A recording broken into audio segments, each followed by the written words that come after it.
Hello, everyone. Welcome to another stream. Nice to see you all here. We are back once again with Gallow Runners. We are just getting set up real quick. But yeah. Alrighty, y'all. Jerfler for the hi. Hello, Jerf. How you doing? Welcome to another stream. This time we are continuing our game of Gallow Runners. But yeah, alrighty. Let's see if everyone is ready. Okay, no one's in the room yet. Oh my gosh. Wait 1 second. Hey y'all, join the stream room when you're ready. Okay. But yeah, how are you guys doing today? I have a question. Yes. I have a question. So I noticed that I can't access my character. Oh. You're the only one that can. So I can't be him. I can only be this dead frog. Got it. Okay, you just got access to it. Thank you. Alrighty. But hello everyone, how are you guys doing today? Buff. Good. Awful. Of course. Uh-oh. Nice. Alright. I see that Go get something to Fennel drink, is in the D20, but not here yet, so I don't know what's going on. Yeah. While she's still joining in. Waiting on discard to boot. Wait, what's up? As she said, waiting on Discord to boot. Oh, okay. Well, while she is getting on, let's begin with the recap. Does anyone want to take charge of the recap? I feel like my actions had the most consequences, so I can recap us. Awesome. Want to see if we can get a lucky recap again? It seems like a session staple. Lucky recap? Lucky, you gonna recap us? Lucky recap? Okay, hey, I just want to say I'm experiencing some mic issues, so I have to reset my computer. I do not know what's going on with it. I'm sorry. It's okay. Just reset and then join when you can. I was like Delta calling ATF right now. I know. ATC. Delta over. Oh my god. We're not doing this again. I'm sorry. It's okay. Just reset your computer and then you can come back. Yeah, I'm sorry if this delays anything. All good. Yeah, But all right. If you do some role-playing aspects, please send the recording to me. Okay. Rip Delta's computer. Laval. Hey, Lily01. Welcome to the stream. Hey, Fennel. Welcome. Delta is just resetting his computer for a moment. But while we are waiting for technical issues, it happens. Lucky, did you want to do a lucky recap, or is it time for? I'll do one, but if anybody else wants to, feel free. Nah, we'll do the lucky staple recap. Okay. Alrighty, let me just hit my lucky D20. I want to see how my luck is gonna be this time. Am I actually gonna die? Not bad. No, it's gonna be on the 6th session that you'll die. Every 3 sessions you have to make a new character. Yeah. Hi everyone. So, back again on the Gallow Runners. I'm not gonna go over what actually happened 2 times ago. I'm gonna go what happened. Wait. I'm gonna go over what happened last time when the Grung was destroyed. Anyways, so we went down looking for Mister's, I forget his name, sword. He got the sword, big sword. Cool. We were looking for it down in a cave under the castle that we found a little hole in. by leading a trail of wax. Well, someone led a trail of wax. We don't know who yet. We go down. We walk around, be like, this place is pretty fucking dope. And then, oh my goodness, there's a little, wait, what is that? Is that a fucking goblin? Yeah, it's a goblin. We're like, hi, Mr. Goblin. He's like, hi, how you doing? We have a few conversations. Go over, big goblin. Oh no. He talks about a big goblin. We don't see the big goblin yet. And so he goes and tries to get the big goblin. Unlucky, ends up trying to stab him with a fork, but the goblin, well, I don't think the goblin really dodged. I think Unlucky was just really fucking stupid. And so then we go inside there, and the big goblin's mad, and he talks about it. He pulls out a big sword, and we're like, wait a second, that's the sword we need. Thank you.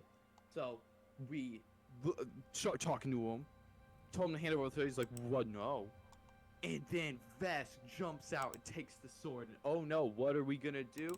Oh, the goblins topple over because there was 3 goblins. Three Triss goblins. Now, oh no, they were playing the old trench coat suit. Oh, all got scared. We took the sword. I stabbed one of the goblins with a fork that I stole. Stole 6 of them. Wasn't it Larry? Larry, yep. Yep, Larry. Alright, we walk out. Everyone's about to leave. And they suspected this, webbed room. It's just a webbed room. We're in a cave. Not that, suspicious. Well, Unlucky, he's like kind of suspicious, so he licks it. Because he's like, what does it taste like? Not the brightest idea. He about cuts himself while trying to cut it out. And then, oh no, the spider pulls him in. Wait a second.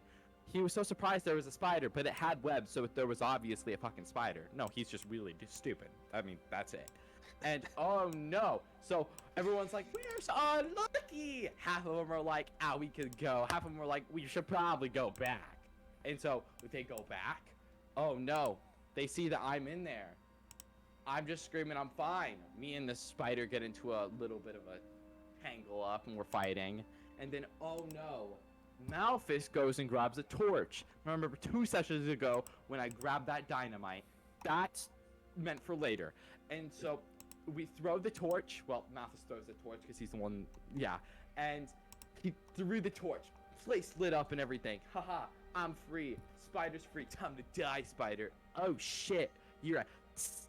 Oh, it's the dynamite. Going all the way down. Uh-oh. Well, I try to get it out.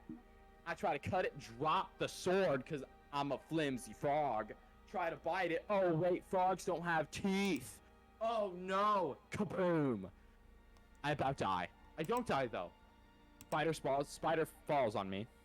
Everyone else, I get healing. Oh, wait, no, the spider bites me, poisons me. Everyone else is fighting the spider. Oh, no. I get downed. Now they're going to have to come revive me or get my reboot card. Uh-oh. Wait a second. This is not Fortnite. This is D&D. That doesn't happen. Instead, you do 2 rolls. Uh-oh. It could have happened. You chose not for it to. You told people to. The funny thing is, he isn't wrong with the revive and reboot card. We could cast healing on him to revive him or resurrect him. Sorry. You can go on. I don't remember some of this, but okay. Right. Anyways, they fight the spider. They kill the spider. I do my death saving rolls because, I'm that champ. That luckiness is flowing through me. Nope, I die. And that really is what happened. I don't know any about, the roleplay stuff. Everyone said, well, not my grunk throws me into a frozen lake. And it's like, man, that's really nice. Oh, yeah. Uh-huh. Anyways, To be fair, the that was, cleric did that to you. Yeah, Okay. to be fair, that was like they thought that's what you were supposed to do to respect the dead. Okay. I do recall one of us looting his body though. Oh, yeah. Don't worry about They it. did loot my body. And that was the end of that. And The resources yeah, were innocent. the annual Lucky recap is now done. Thank you. Annual. I was like, what? Thank you. Thanks, Lucky. Look, he's still in the river over there. Yeah, we have every left. year. Are we just gonna leave him there forever? Yeah, he's there now. Yeah. He's a permanent fixture. But alright. Imagine he just gets sculpted into an ice statue or something. Uh, but awesome. That was a very good recap of all the things that transpired. Does anyone have anything else that happened that they want to highlight? I made a joke and got inspiration. That was pretty cool. First Oh, that's person to get pretty cool. inspiration. I'm gonna start making Well, jokes. not Music fun. and got a whole bunch of gold from my favorite chef. I mean, hey, you are right. Technically, he croaked. He did croak. That's what I'm saying. But alrighty. Joke so far. Thank you for helping with that recap. Is everyone ready to begin? Yeah. Yeah, let's go. Not at all. Alrighty. Well, too bad. We're Um, silent. Alright, I just, my computer's finally done rebooting. Hooray. Okay. Well, the first thing I wanted to do, is ask, what everyone is doing as we just began our first long rest. During a long rest, you're able to do non-strenuous activities if you want. That includes training, examining things, trying to appraise treasure. I don't know how long it took me, but I did read the book during this time. Okay. I'm swimming. You are I think indeed you're more swimming. thinking than I think you're more sinking than swimming, but okay. I'm trying. In my dreams. My character's writing in his journal. Okay.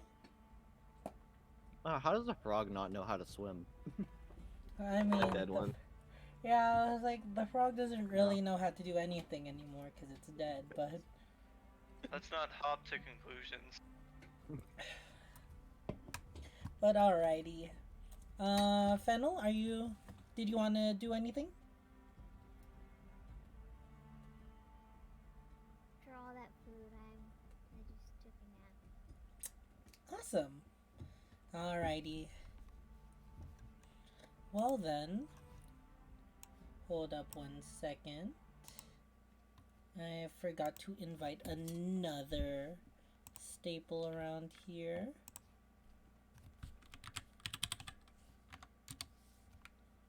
The music. Alrighty. We're not gonna talk about how I'm broken. I only have these 3 songs. But alright, guys. So, after the long first day with each other, you all begin to drift on to Slumberland.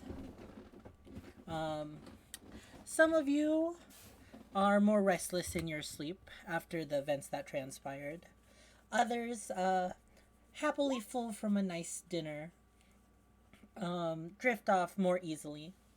But eventually, you all fall asleep, where each of you have interesting dreams. Nunzo, did you want me to push yours back until you get back on your PC?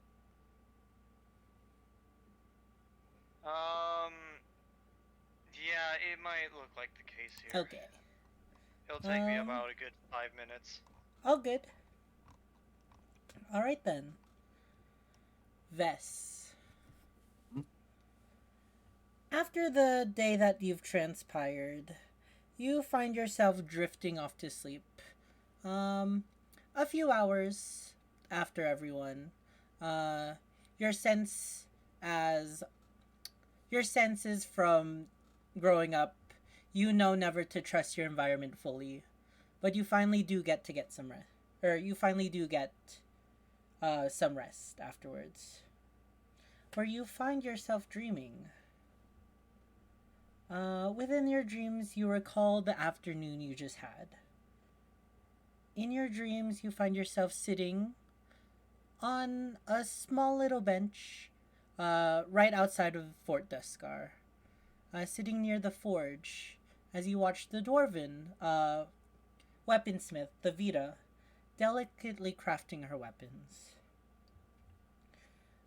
With every precise strike of her hammer, a loud ping uh, echoes out through the training ground.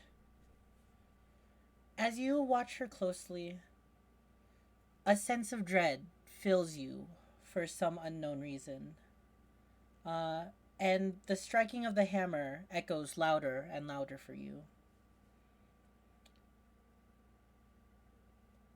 You begin to shake as it feels like each strike of the hammer is resonating with your very being.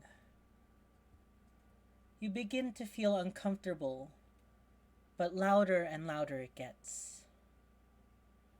Then you hear when it gets to a particularly large hit, you feel a flash of memory as the environment flashes around you, and you now find yourself, for but a brief moment, somewhere else.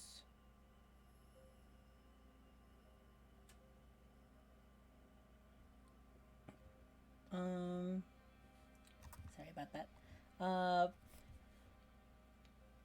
You find yourself for a moment somewhere else before being brought back to Thavita's forge. With the strike of another hammer, you return and back and forth you go. The room can only be seen in quick flashes, but you see the dark chamber, the cold carved stone, and the black stained glass hanging above you. And in front of you, a shadowy figure looms over you. You don't recognize this place at all. However, for some strange reason, it feels very oddly familiar. In the flashes, you begin to see the figure walking closer and closer. The hammer strikes become more excessive, trapping you longer in this vision. The looming figure raises his hand. In one hammer, not unlike Thavita's, raises his hand. In one, a hammer, not unlike Thavita's. In the other, a strange glowing crystal, pink in hue. And as the hammer strikes become louder and more incessant, the looming figure approaches you. And with one final strike of the hammer, slams the crystal upon your forehead. You are flushed back to the scene with Thavita, her pulling her tool away, now taking the place of the strange entity that you just witnessed. Taking away her hand, or now empty hand from your temple. You hear her say, "Now that's how you make a weapon." You then begin to feel the crystal, now embedded within you, begin to sear unknown energy into your very mind. It is an unbearable pain that you feel you could die from, growing ever more intense.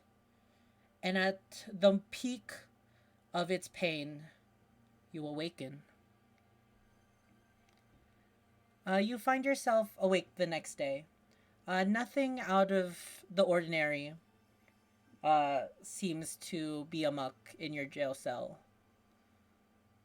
However, in your hand, though you don't sense it, or though you don't see anything, you can feel a tangible item resting within your palm, ready for you to grasp.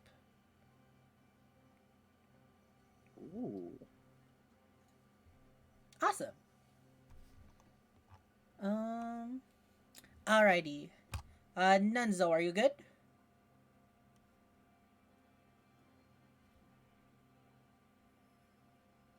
Take that as a no. Are we Oh. good?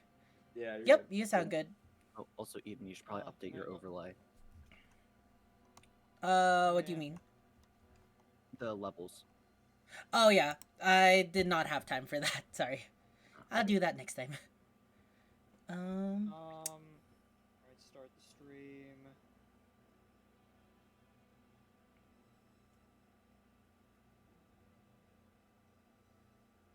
Testing. Hello. Here, while you're still getting stuff ready, We're good. okay. I'll just skip on to Malphus though. Just, Okay. Oh, little old me. yep. Malphus. Yes. You, most likely had the roughest of days, out of everyone. Though you Typical. too did lose an ally. You've had this unbearing feeling that you've been at the door of death before. And the second time is no easier than the first. But luckily for you, events transpired as they did, and you are okay for the moment. Finding yourself drifting back to sleep in your jail cell. The last things you did before going to bed was finishing your book that you just completed, titled Duskar, the legendary hero of Ublos. And one thing piqued your interest. Within that story, you recall something that you've very well become familiar with. The entity known as the Void. And with that, your mind begins to lull to a slumbering state.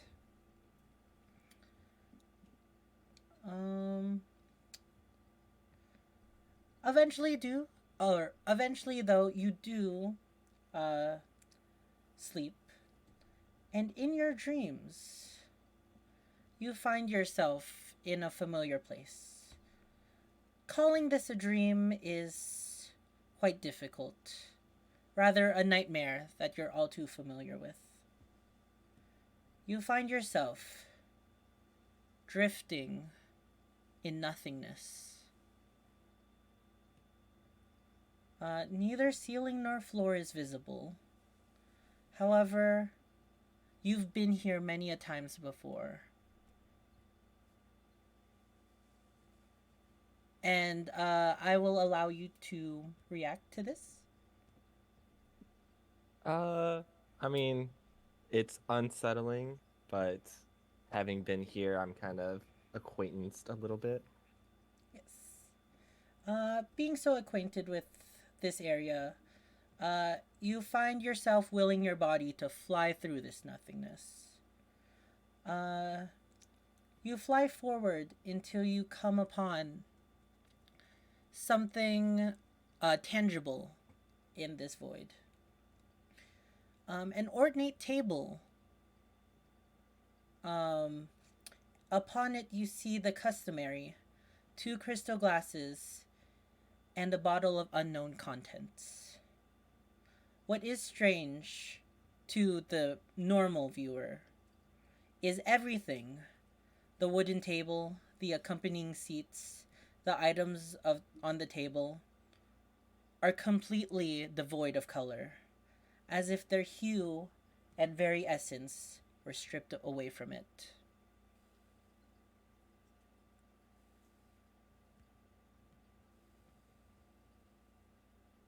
What would you like to do? I mean, would I know what is this also as familiar to myself?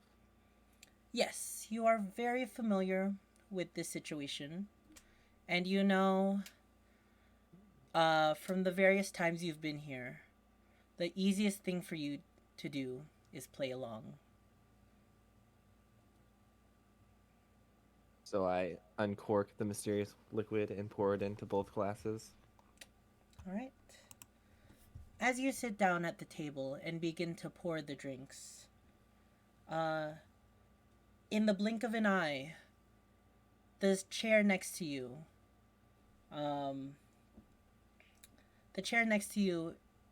is suddenly filled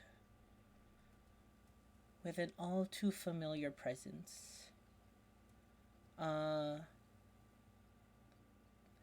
first thing that you Or the first thing that happens though is you do not see him. Rather, the scar draped around your neck begins to burn. By the way, I didn't get the voice changer. I'm sorry. It didn't work. It's okay. Alright. As you are pouring the drinks, you don't look up to him, but you hear him say, "Hello, child. We meet once again. You know who this is, Malphus." Mm-hmm. So, yes. What is it this time? Oh, you know me. I love to celebrate an accomplishment with a drink. Yes, of course. So, go ahead and drink the liquid. You begin to drink the liquid. Though still devoid of color, you realize it as a very potent spirit. The harshest of whiskeys you've ever had in your life. And the figure beside you raises his glass as well. A skeletal hand coming from the draping of void. Or the draping of a dark cloak, revealing but his hand. He takes the glass in his hand and downs it I do the same. in one quick motion. Did you have any trouble? It seems that you are not in the best of moments. The last guy was a little high profile, so if the next one could be a little less, I'd appreciate that. Silly tiefling. You know, if I want someone dead, you do it. Yes. And you alone have to suffer those consequences. Maybe next time, don't get caught.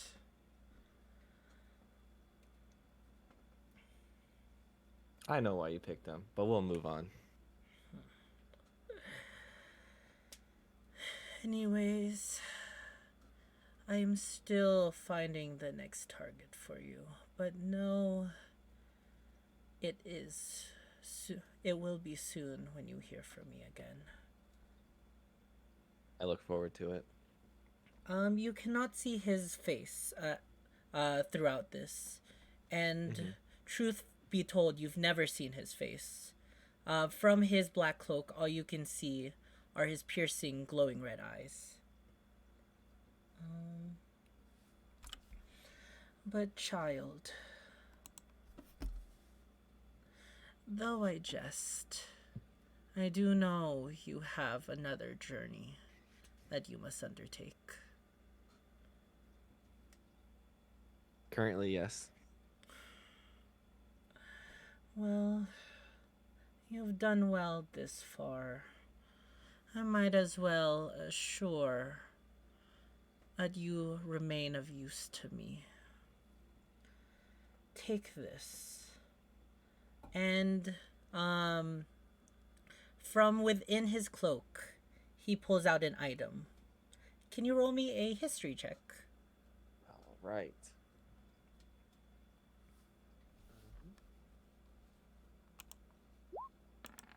Nice. Nice. Classic. Oh, great. Wait, sorry. Yeah. No one can see that. Dang it. I still can't use dark mode then. That's lame.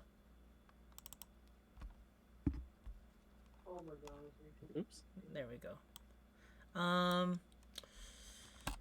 With a 7, this dagger feels very familiar to you. But you can put your... you can't remember it fully. What's wrong, Malphus? Do you not remember the dagger that you plunged into your last victim's chest. Uh, no, I kind of lost it. Believe it or not. It's alright. I was able to retrieve it and shape it. He in a moment, the dagger begins to change. First, it loses its hue, similar to everything else in this room, and then begins to transform. From a humble dagger, the sword the blade becomes a short sword, similar to the one you've used prior. Ornate in its design and devoid of all color. Use this. You can call upon my will with it. And he hands you the blade.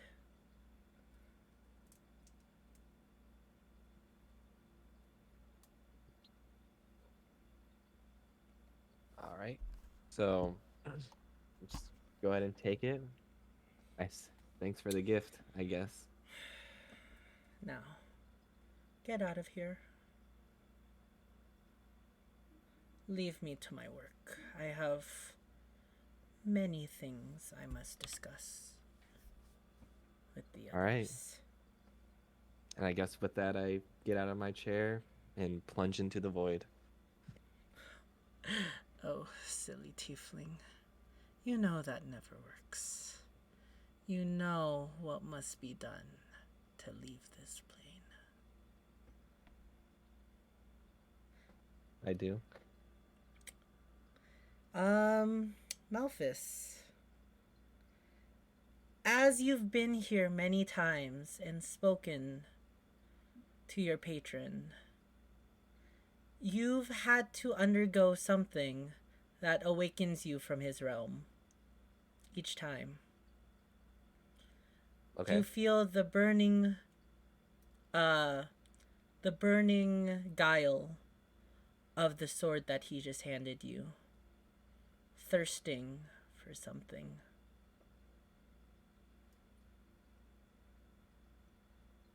Some of my blood.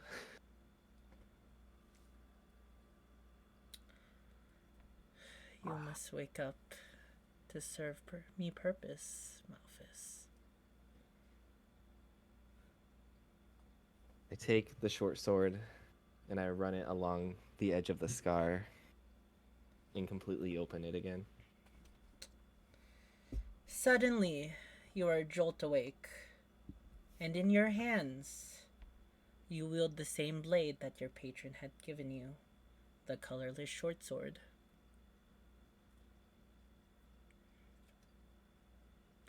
All right.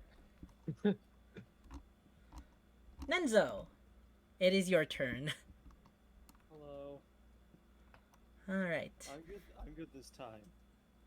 You all right? Okay. Yeah. Nenzo. You find yourself anxious about the events that transpired today.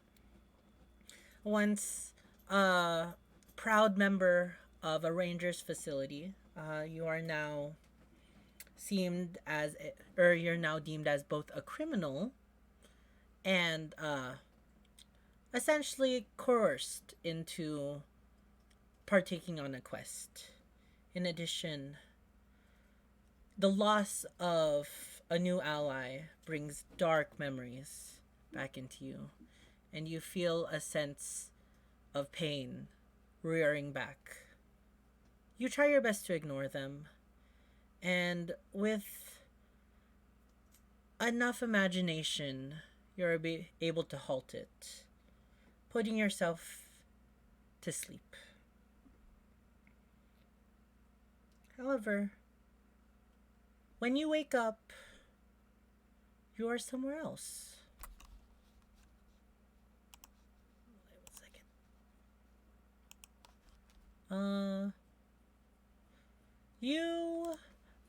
You remember going to sleep, and you recall yourself awaking right now And yet nothing seems real, almost as if you're lucid dreaming. Within this realm that you find yourself in, you appear to be in a strange and mysterious forest. How do you react?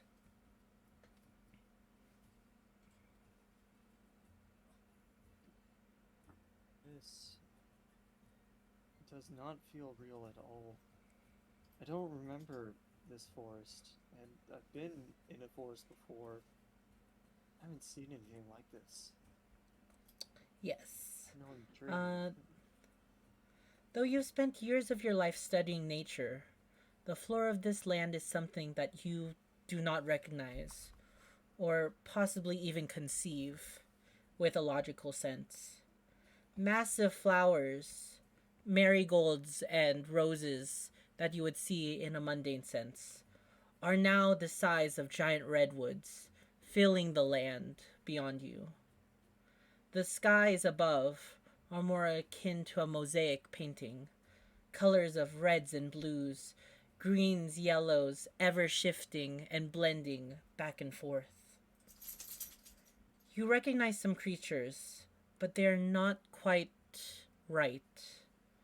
Most notably, upon the branches of a large flower, appears to be what you recognize as a squirrel. But as you peer up, it peers down at you. Multiple eyes dart its face.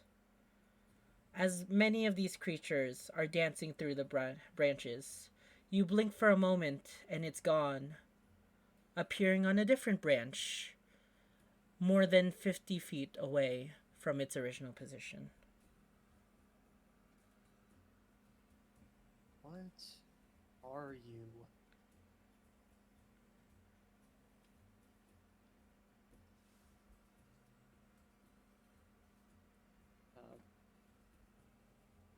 My character decides to get closer to it. All right.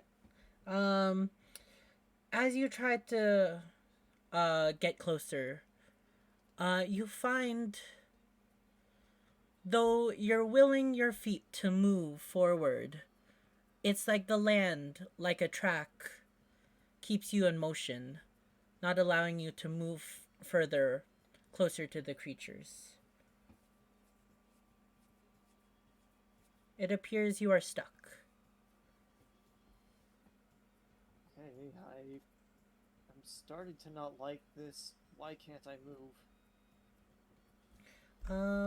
And at that moment, you notice something. You are without your weapons and equipment. All that you have are your mundane clothes on your back, as well as your bag.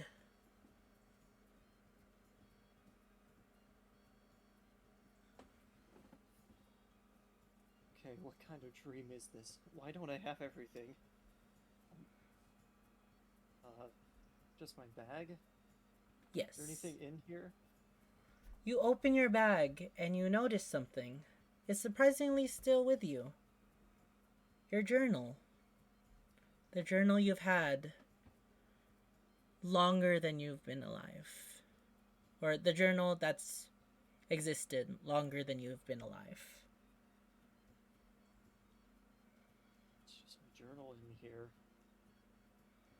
You notice that the compass appears to be pointing in a certain direction. This isn't necessarily north.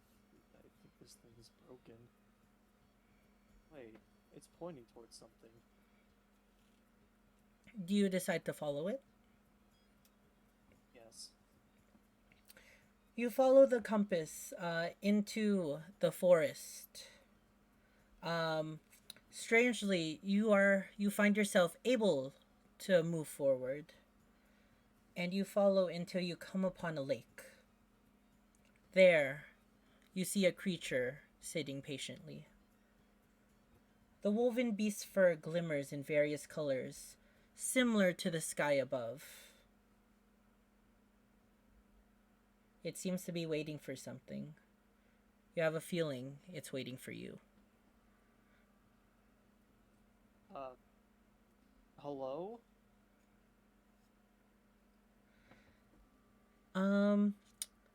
Though it doesn't appear to speak to you, it's not opening its mouth.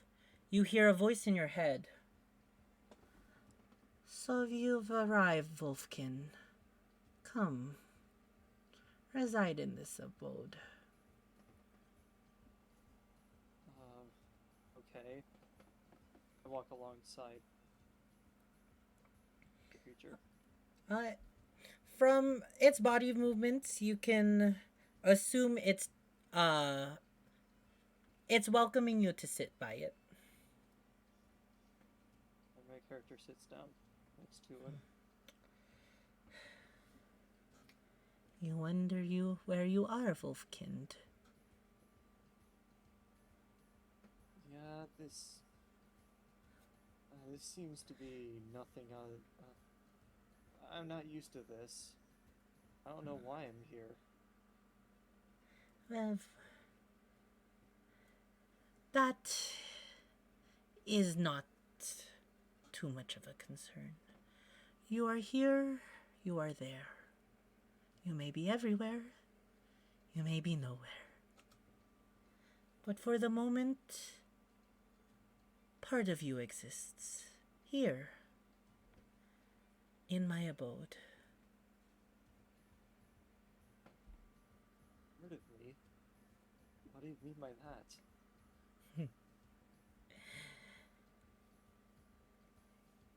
Would you like to know?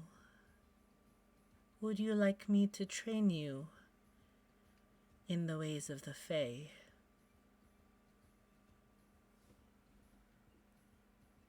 Wait, you're a Fae?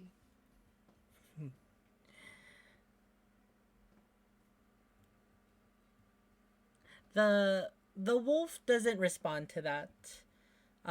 Coming closer to you, almost like a loyal hound, the wolf begins to cuddle next to you, laying its head onto your lap.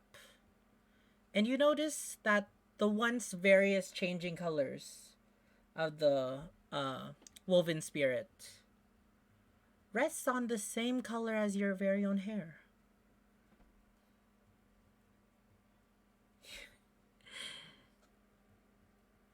Changed to green.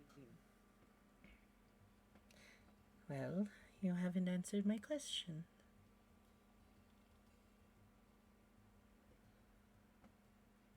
Maybe this is why I was brought here. Yes, I accept your offer. Wonderful. Wunderbar. And with that, we're gonna do a little bit of a time skip where in this period of what you feel to be 3 months, you live in the wilds with this woven spirit. During this time, it dodges most of your questions, but trains you, just as they said, in the ways of the Fae.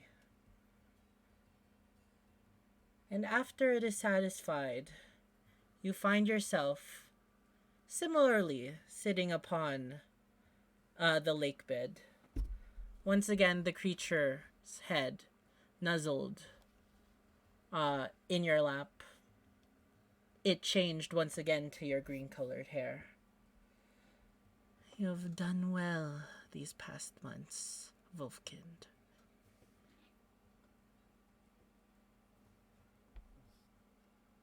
Thank you so much for enlightening me on this journey. Of course. I feel like I've learned a lot. Maybe one day we can see each other outside of your dreams. I may see you soon, Wolfkind. But be warned, Dunkelfey rests in the east. Take what you've learned and wake up. And for the first time, The calm demeanor of the wolf becomes ravenous and angered as it bares its teeth into your skin, and you jolt back awake. The very next day from when you dreamed, back in the prison cell. You remember what happened during your dreams, and yet it felt all too real.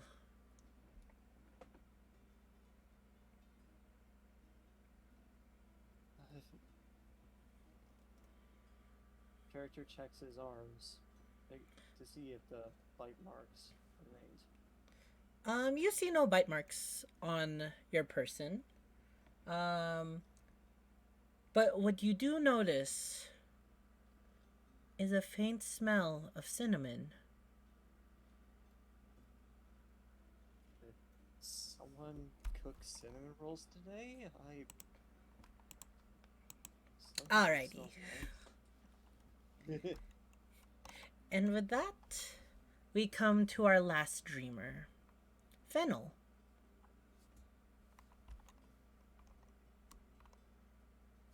Are you there, Fennel? Yeah. Beyond? Okay. Yeah. Alrighty. Sorry. There she is. You are all good. Can you hear me okay? Yep, you're good. Alrighty. So Fennel. You're the first to go to sleep among the four. You having quite a good meal, and you also having a good time performing for the guards of Fort Duskar, bringing smiles to their faces. Gives you a sense of warmth that you know you're gonna have a great dream. And you do just that. Throughout the night, you don't have anything odd happen to you. You find your dreams filled sugar coated with food and good times of your past years of travel. Memories flash for you, memories of your time in Ojos, your travel from Prickle to Slit Horizon, where you performed for a menagerie of different boats and ships. Even the days leading up to your arrest were very fun, traveling from city to city on your food expenditures. But right before you are awoken, in the midst of a very good dream, where you're having an amazing soup, amazing cabbage soup, you begin to hear something. A sorrowful melody begins to play in your head, souring the good times that you remembered. You open your eyes to the next morning. The sun has just broken from the horizon. You assume it's right before morning, where you hear that the song that ruptured your dream, was in fact reality. As from outside of your room, you hear that sorrowful song playing somewhere within the fortress. What do you do? Sit up, look around for a moment, ears twitching. You Get up from my bed and follow it. Awesome. At around this time, you can see all your other friends. They all seem to be in their own sense of dreams. As well as where you remembered someone else, your old friend, sorry, I keep calling him your friend. You do not like that title. Your old ally, Unlucky, once rested before he perished, is someone else, but you don't pay much mind of him. You follow the song?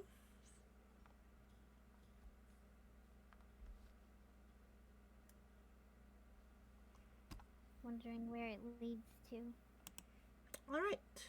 So, you end up here. Where I'm pinging. Do you see that? Zoom out.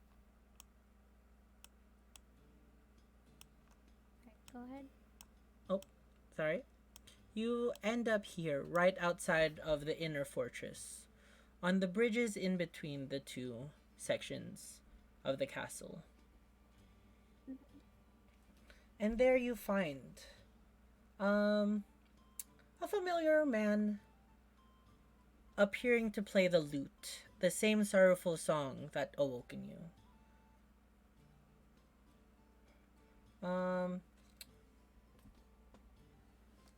He doesn't seem to have noticed you at first. What do you do?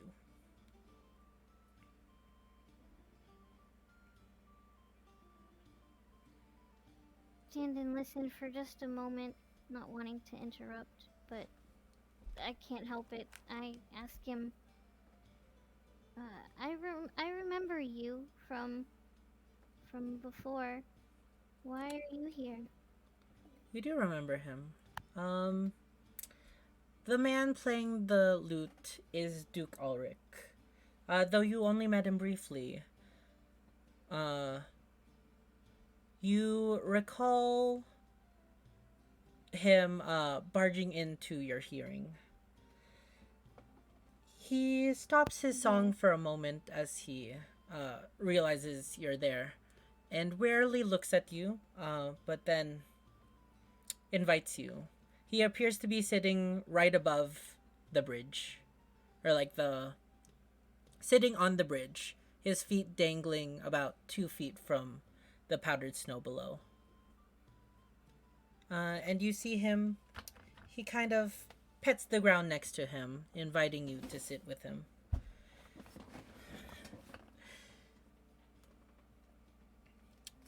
Hello. I'm sorry, I never caught your name. I'm Fennel, sir. Can you remind me of your name? It's Duke Ulrich.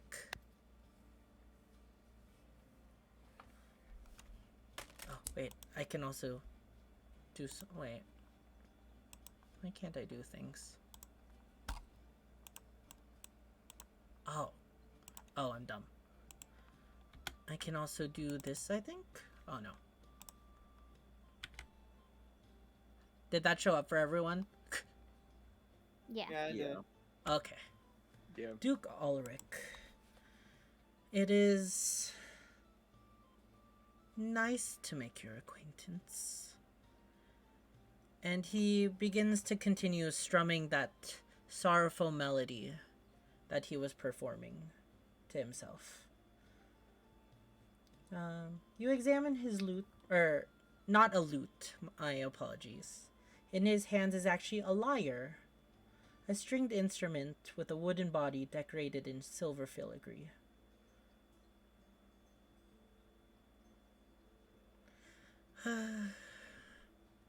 I do wish we were meeting on more joyful occasions, Harangon.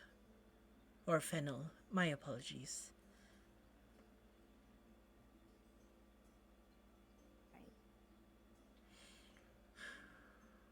You know, it is unfortunate. We did meet once before, just in passing. I believe it was a few weeks ago. I was on my way to conduct my business at the ports when I saw you, actually. You were performing on that very same viola you carry. It was a beautiful song. Thank you, sir. Yours is beautiful as well, though much sadder. Well, you know, from what I've heard, you have much tragedy in your own story. A traveling minstrel. caught up on the wrong side of the law? It's quite depressing, no? Seems that way. But we can help you, and maybe my luck can change a little. That's a beautiful sentiment. He continues playing his music for but a moment, before saying these words and stopping his playing altogether.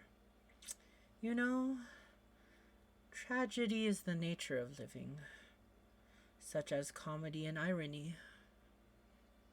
Do you agree with that, Fennel? Of course. You're a young bard, am I correct? Just 4 years, sir. Yes.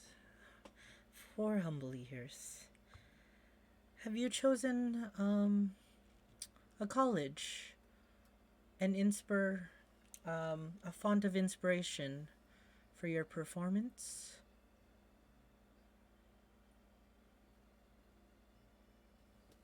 Considering everything that's happened, I feel very drawn to the College of Tragedy. Oh, well. You may be in luck. Normally, bards like you would find it quite hard to find a mentor so that you may adopt that college as your inspiration. But I am actually a member of that college as well. Would you like me to show you what I know? Well, I would love that, sir. Very well, let's begin. And for the next 2 to 3 hours or so, until the sun is just peeking over, or has passed the horizon and is now a bit in the sky, you train with Duke Ulrich in the ways of tragedy, weaving your songs into something more sorrowful,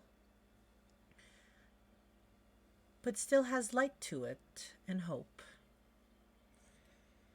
After a few hours, he congratulates you. You've done so well to pick up my teachings, young Fennel.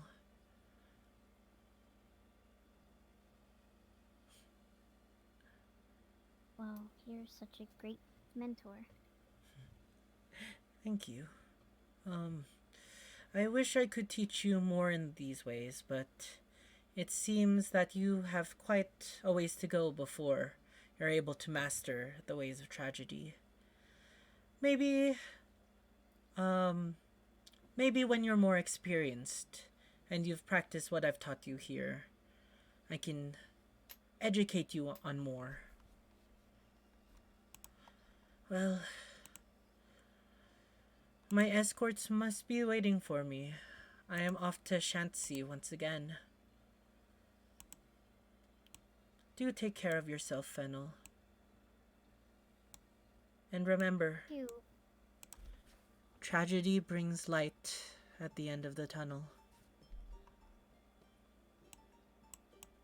And with that, he leaves back into the outer sanctum. And you know that you are not allowed to follow. Alright. With that, you find yourself walking back to your cell, where everyone has awoken. Actually, around the same time, everybody awakens. Malphus, you find the sword in your hand. Nunzo, you wake up from your 3-month endeavor. That lasted about a night.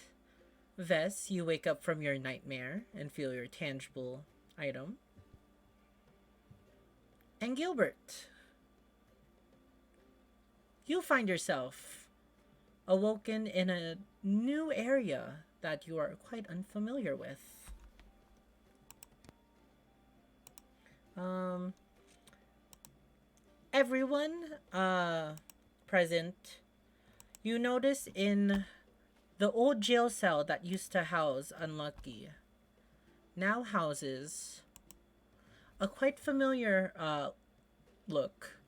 Another frogman. For a moment, some of you are hopeful, some of you are not hopeful that this may be your deceased friend. But that is quickly broken as he very readily looks different from Unlucky. Gilbert, would you like to introduce yourself?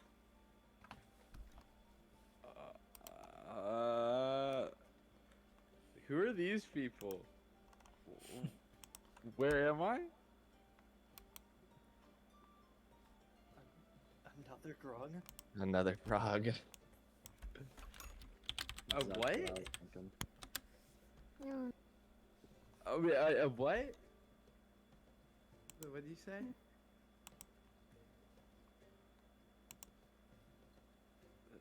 What's happening? I don't know. You tell us. I tell you, I don't know where I am. Where did you come from? Yeah. Outside? Somewhere?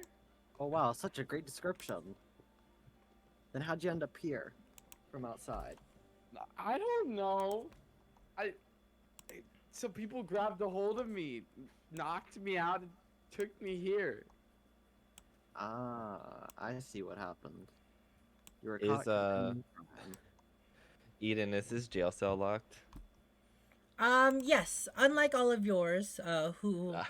the guards have let your jail cells unlocked so that you could roam around the inner sanctum, his is locked. It Is there just seems that there's a new prisoner overnight. Do I have any items Yeah. on me at the moment? Currently, no. You have been stripped of all your items and belongings. Is there any way I can get out, like break the locks, anything like that? Yeah, the door is closed and locked, but in your panic, you can try to break it, I suppose. I'm a big boy, so a big chunk, so I mean, is it possible? All right. Yeah, roll me a strength check. So that'd be a disarm strike.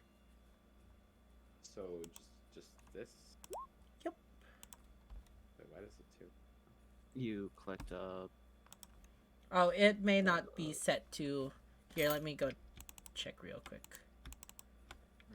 call it whatever. So, are we Yeah. supposed to see his HP bar? Let me go fix that as well. I don't know Vantage why, but I toggle. don't think I've been able to see Nunzo's HP since the first session. Yeah, I can see it either. I can see everyone else's. Okay. yeah, I can't see anything. Here, I can fix that real quick. See. Anyways, I have no clue where I am. How did you guys get in here? Visiting on vacation. Fuck you. Anybody? Must run in the bloodline. Excuse me, Guess so. what'd you say? We were all sentenced to the gallows, but we are working to avoid our fate. What'll know about happen to you, me? Wait, what are gallows? On rope swings. Should we? Yeah, let's go with that. Why would you want to be on a fun rope swing? Yeah, a fun rope swing that sends you to a place. Wait, what on are the rope to open swings? Your eyes. Wait. What are rope swings? Does he have amnesia or something? We could talk to Edwin about this. I think the Yeah, guards that took him in must have hit him too hard. As you're saying this, Edwin walks into the room. He is fully knighted up once again, wearing his standard chainmail suit and such. Good. Greetings, everyone. How are you? Morning. Pity that I'm sitting inside this fucking cage. What about you? Hey, Edwin, did you miss the other one so much you replaced them that quickly? He places his hand What on his other one? temple. It's too early for this. Hello, You know what Grung. smells- Bitch. May I get your name? What should I tell you? Why? Because I am your warden I don't for feel like this it. imprisonment. I don't feel like it. Are all grungs like this? Alright. Well, listen up. And listen well. My name is Fort Captain Edwin. And you Could care less. may be sentenced to death. However, Out of this world. as you can see, there are 4 others here who are also criminals and have been tasked with an important job. There What did I were do? 5, but I handled the other one. What did I do? You don't have to make the... Okay. You can roll an insight for that. Unlucky, everyone knows that's a blatant lie. What did I do? Well, from the reports, it says that you committed murder in the town of Hecker. Killing. What's murder? Are they all so stupid? He looks to everyone else, kind of not speaking to you, but like just posing that question out in the air. All right, Grung. Settle down. Why does everyone And- keep calling me Grung? You are a Grung, no? You are a frog What? person? Yes? All right. You are a Grung then. Oh, There's... okay. And what is your name, or would you like us to call you Shithead for our Sounds time great. together? Sounds fine with me. Bitch. Well, You know how to pick them, Edwin. I did not choose him. He came in the dead of night. He was supposed to be transported with all of you, but arrived late. I don't have to explain myself. Grung, What cell would he go in? Where's my assistant? Yeah. And this frog makes me want to croak. I have Honestly, orders please. from City warden, High, where's my assistant? your assistant. My servant. He My is peasant. fine, but before you are Where? able to see this, or see him, you must make a choice. The High Court judge has proposed the same penance as he has posed to all of you criminals, that you will go on a quest for his honor, and doing so will buy you back your freedom. All justice be damned. My freedom. Does it mean okay? Can I at least get out of this shithole that I'm in if I agree? Yes! Yes! You can! Alright, And great. after the Alright, quest is great. completed, I don't have to see your damned face anymore. You Well, I can wanna see see that he's ugly face evidently angry. And it's too early for this. And you know, Edwin, for Fort Guard, you sure lose your composure very easily. What was Correct, that? Man, come on. Just stop trying them. Those big ears let out a lot of steam. Let's get a move on, huh? You know what? Yeah. I am going to get my morning juice. He will toss a key to Nunzo. Free him when you think he is complicit. It is too early for this. And he storms out.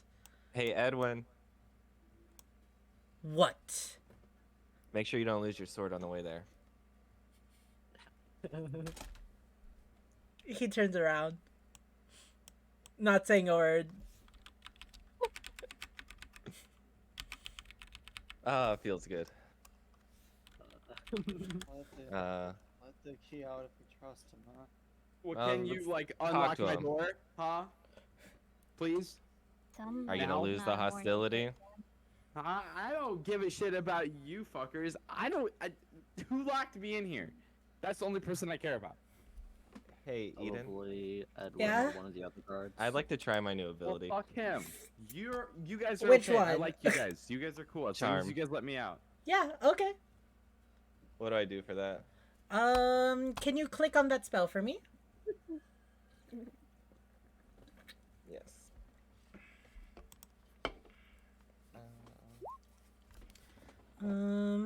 All right. So you're attempting to cast Charm Person on Gilbert, correct? Yes. Gilbert, if you could roll me a Wisdom saving throw. Uh-oh. So roll a d20 and add -1 to it. Add -1. Alright. Uh-oh. Oh my Oh. god, we're starting this again, are we? Oh gosh. All right. Impressive, I will The say. bloodline is strong in this one. So that Yeah. is an 18, which I believe, yeah, definitely beats Malphus's DC.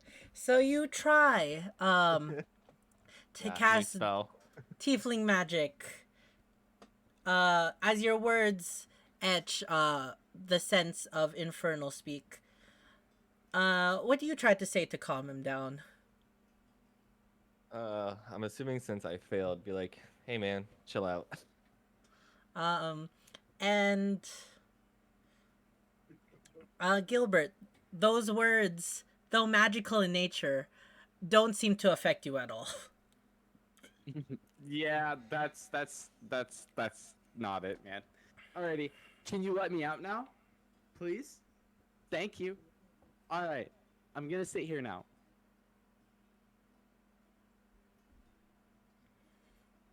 Are you gonna let me out? I don't No. deserve to be in here. I didn't do anything. At all. Nothing. What says you three? I have the key, so I can kind of unlock it whenever. Go for it. The sooner we get out of here, the better.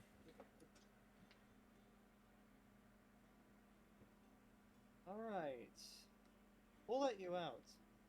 But just a fair warning. You don't listen to us, fair chance you might explode.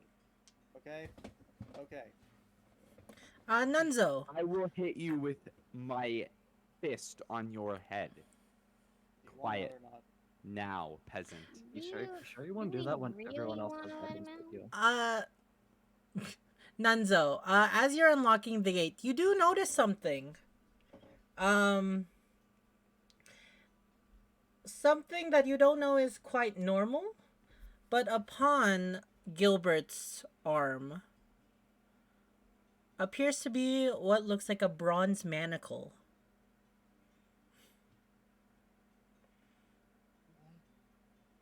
What is that? Is it okay if I try to walk out? Nunzo, did you unlock the door? I haven't yet. Oh. I thought you said you did.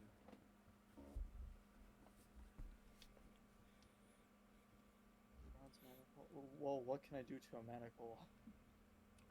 Nothing. It's just it's like half a cuff. Oh, okay.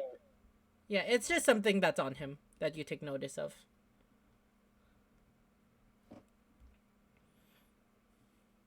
Well, can you let me out now? Why do you just keep staring? You got a problem? Yes, I do, but we'll solve that on our own time. Nunzo finally unlocks I the will door choke and you. walks back. Peasant.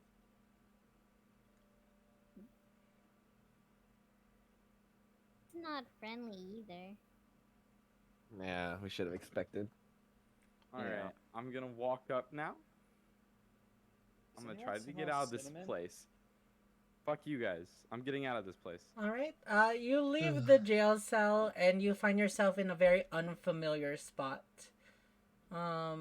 try as you might, like, you can't find any sense of exit. Palace guards are around every corner of the room.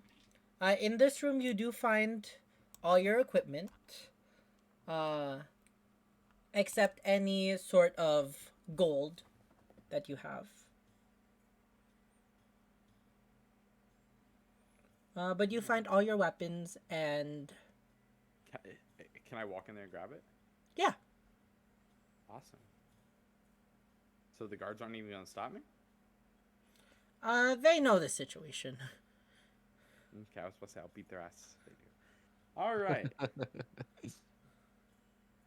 Gonna grab all my shit. Got me my big ass sword. Now, my question is, where is my servant? Well, it seemed like Edwin knew about it, so let's go meet with Edwin. Good. I'm gonna go meet with Edwin, and if he doesn't give him back, I will kill him. Follow us. Yeah. I'm having deja vu. You all enter the mess hall, where you see Edwin just completing his meal. He has a ceramic cup filled with some unknown brown liquid within it. And seeing you, he downs it like a strong whiskey. Chalky milk in the morning. Yo, bitch, where's my servant? Have you agreed to the mission at hand? If you give me back my servant, yes, I'll agree to your fucking mission. Wonderful. All right, peasant. He is in the training area, along with Amalia. However, before we embark on our quest and you meet him again, may I suggest that you all have breakfast? You are of no use to me if you do not eat.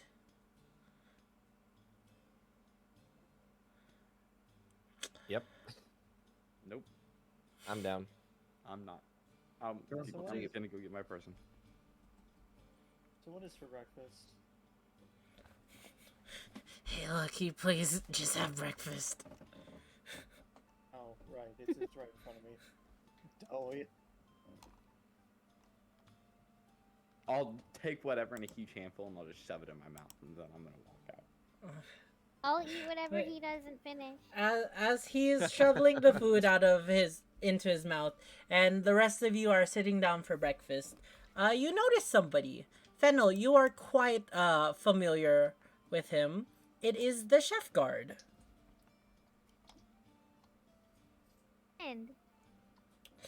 And he comes into the room from the kitchen. And you notice that he is holding something in his hand. What appears to be a platter. That is covered by a lid of sorts. Oh, by the way, on the table you see simple breakfast, of course. Scrambled eggs, wheatmeal cereal, bacon, toast, some butter, all the fixins. But yeah, you do see the palace guard come along, and at the sight of seeing the group, his eyes light up. I'm gonna move Gilbert sitting there, okay? Oh, you're still here! I'm so happy! Hello, everyone! Morning. Bitch. Good morning. Oh, You have today. It smells so good. I'm glad you asked, my friend. This is actually not for you, my furry friend Fennel. This is for you. And he looks over to Nunzo. What, for me? Yes, apologize for my curtness, but the moment that I saw you, I was inspired. By your hair. Your green hair is truly a sight to see. I've never seen someone with hair that shade before. Thank you. I kind of. This is my natural hair. But, thanks. Well, ever since the day that I've seen you, I've been working on something. And he kind of goes close to you guys. Don't tell Edwin I used a week's worth of sugar rations on this. Oof. But may I present to you... Da da da da. He unveils his, the lid. He reveals, that. On the platter, you see small pastries lined with green parchment at the bottom. It's decorated with forest green icing and candy wolf ears. Oh wow, this is amazing. For you, my friend. Please, try them, won't you? And he offers all of you to try one. No. They're ugly as shit. I want my servant back. Now, can I leave and go get him or not? Hold on. Lucky, please. I'm joking. I'm gonna sit here. On the platter, there is a total of 13 of these delicious confectionaries. Try one. As you taste it, you taste the evident vanilla that was added. It appears to be a vanilla cake. And though different from what you'd think green would taste, the icing tastes of cinnamon. I call them nunzo cakes. Do you like them? I really do. And hey, how did you know that my favorite kind of cupcake was vanilla? I just guessed. Wow, what a coincidence. Very lucky coincidence. Does everyone else eat one? I take half of one. Eat one. You sure you don't want one, Frogman? They're so yummy. All I want is my servant back. And I will sit here until I get him. Don't be rude. Chef made these. And can I, like, shove one in his face? Don't antagonize the frog. Do you allow the shoving to happen, Gilbert? I smack the bunny's hand and it falls to the ground. That's so rude. You waste food like that. Don't shove it in my face then. Vest, did you eat one? I'm trying to see if I can taste stuff real quick.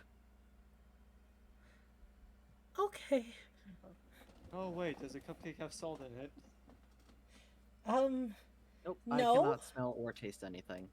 Okay, good. Oh. Let's just eat it out of consideration. Yeah, I'll just eat one to be nice. Okay.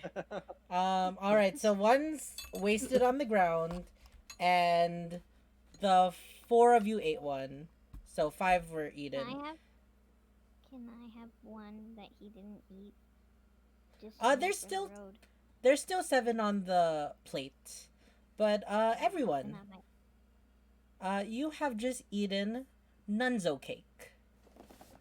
Now if you could all roll me, if everybody could type in except the dot in the chat. This for me, please. Even if I Slash... didn't eat it? No, not you. Unlucky.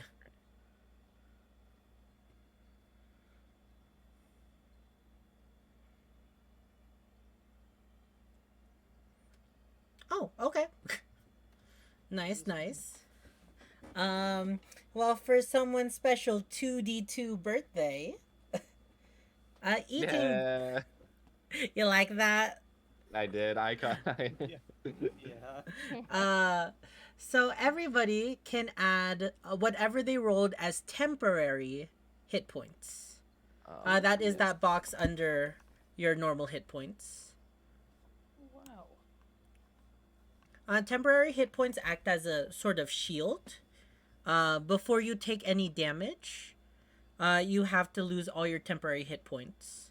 And the only caveats are once you have one form of temporary hit points, they cannot stack, they replace each other.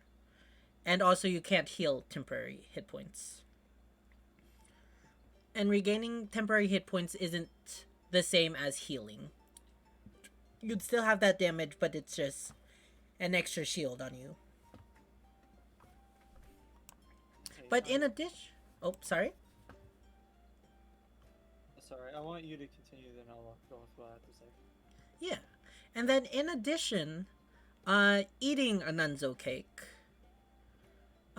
gives you a bonus 1d4 that you can add to one future attack roll, ability check, or saving throw. And this effect remains until either the consumer loses all temporary HP or until they take a long rest. So here. What do we add it to? A saving throw? You can add it to any attack, ability check, or saving throw that you make. Okay. And What are here, we adding? I'm sorry. So almost every time you roll a d20. So it only happens once though. Like Yeah, you that- can choose to add it. Yes, sorry, or I not. meant almost any of the option, like you can use it once on almost any of the Yep. different ways to roll d20. So, Tell me, second did last you all one. like it? I enjoyed it so much. Yes. It looked very nice. You know my answer. Hmm.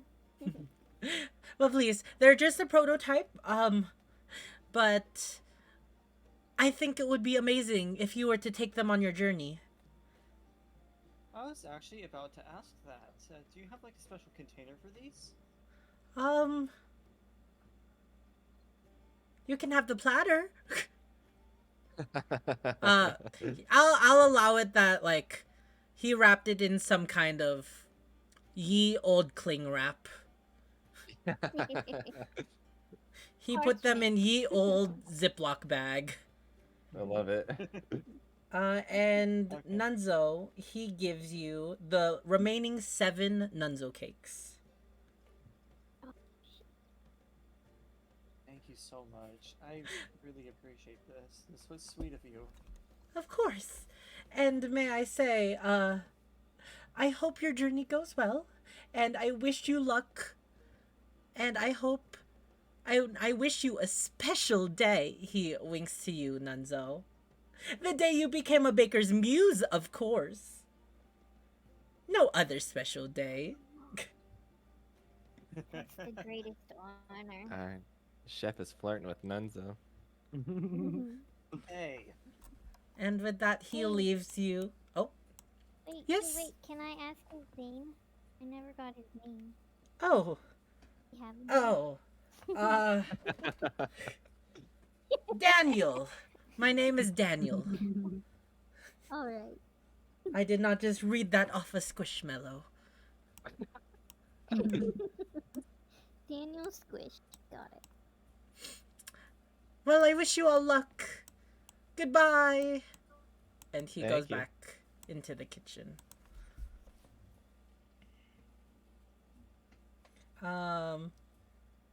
Hey, Dunzo. I bet if you flirted with him some more, he'd give us more food. Always 'Cause about he seemed food, to this like one. you. Flirt with He them? seemed to like What? you. He seemed I to mean- like you. I'm just saying. He made cupcakes out of your head. Bro. Facts. He just said it as an inspiration. Maybe it's just a coincidence. He was taken aghast by Nunzo's appearance and just had to recreate it in a bakery dish. As I'm bros just saying, do. nobody made me do a cake, so All you right. should take advantage. Pretty sure this is the last time we're gonna be in this fort anyway, so I don't know if that's a good idea. Listen, one And- day. I And guess with we're that- following Edwin. Oh no, and with that, you just continue your breakfast as normal.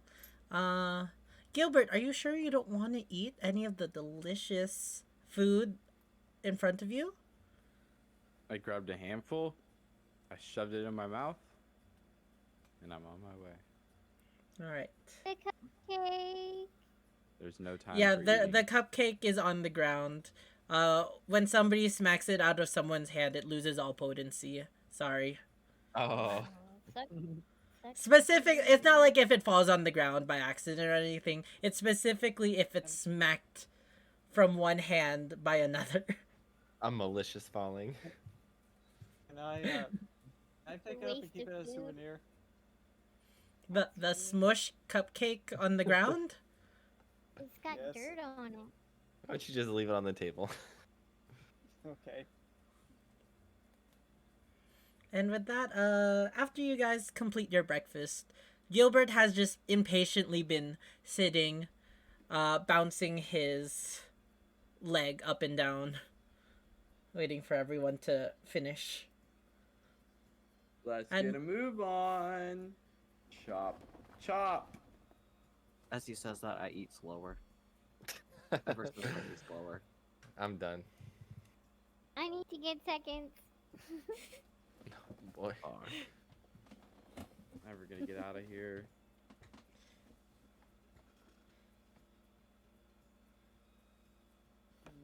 I get up and take the frog with me to the training ground. I show him the way there. Since Yeah. I'm done. Um, Alright, Gilbert, follow me. you all just wait until you're all completed. I don't really want to separate you guys too much now. Gotcha.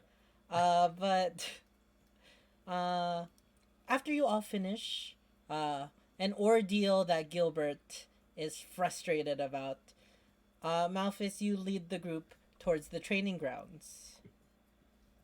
There you see 3 people standing before you. 2 of which you recognize. Edwin is there, along with Amalia, the cleric that you met prior. And a 3rd person that Gilbert only you recognize. And as you walk, as you make your way to the grounds, the fish person's face lightens up. Happy to see you. Happy to see you, Freddy Faz Barracuda. Excuse me. Master, Freddy for short. there Okay, I'm you sorry. are. Hello. He walks over and hugs you. He's only about 4 feet tall, as he's still a young fish person. I still hug him As back. I crush him. Bit Yeah. the wrong way. in like you're very muscly and he's very skinny way. If everyone except Gilbert, if you could roll me what would this be? Either a history or nature, your choice. To see if you recognize what this person is.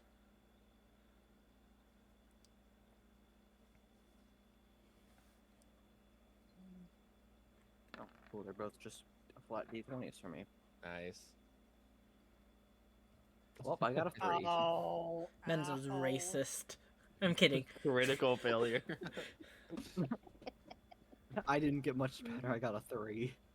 Okay, so Malphus and Fennel, you've heard of these kinds of people, though part of you thought they were a rumor. Fennel, you may have met some people like this before.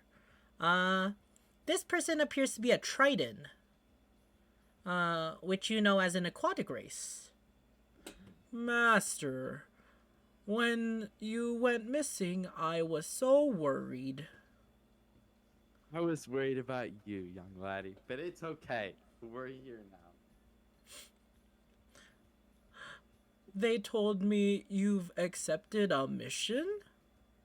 I have accepted a mission, but it's for our own good.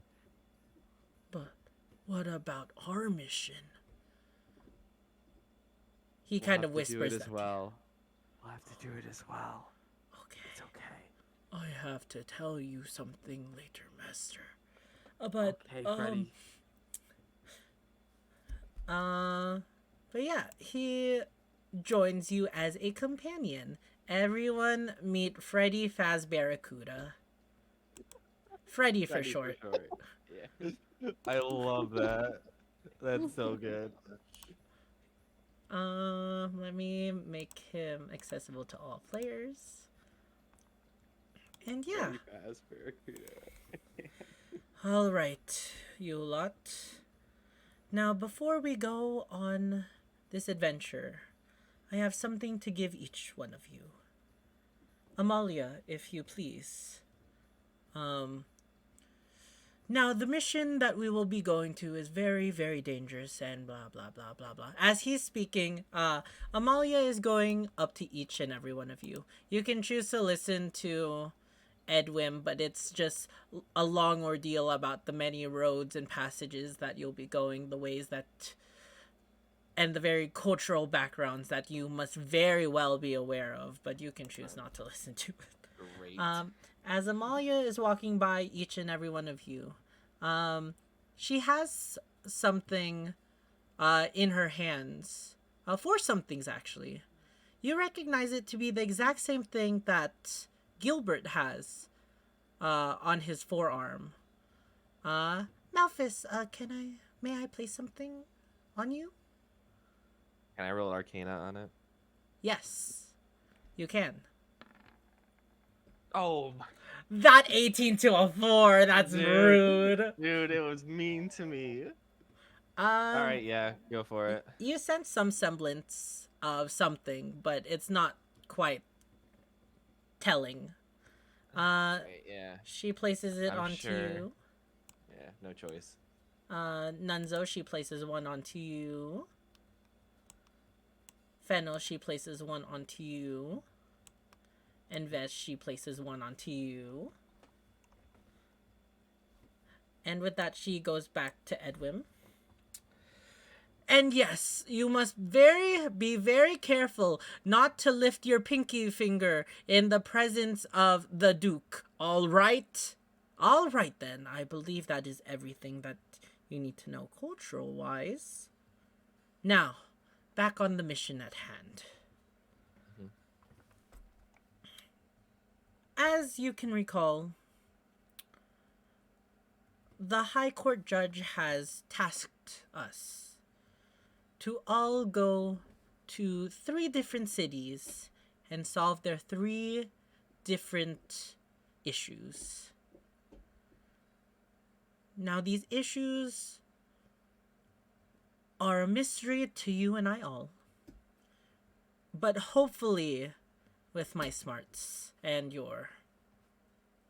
we can figure it out. Now, criminals, remember how I was saying that I will have a way of making sure you stay in check.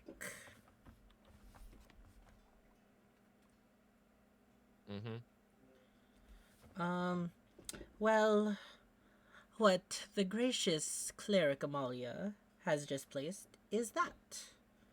And with that, he unsheathes his sword from his side and takes it in both his hands. Lifting the blade skyward, he begins to speak some kind of language.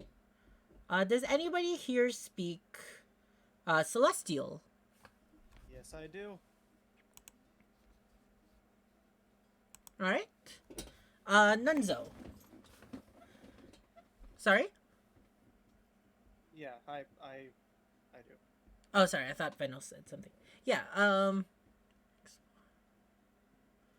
were you casting that, Fennel? Sorrowful Fate? Oh no, I was trying to read it, but I accidentally put it. Oh, it's all good.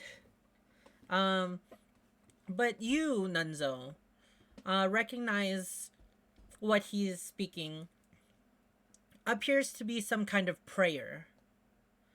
He whispers these words into his blade, and as he speaks it, um, you feel the manacles that are placed on each of you glowing and beginning to grow tighter. Not tight enough that it hurts you in any way, just tight enough that it holds firm, snugly onto your forearms.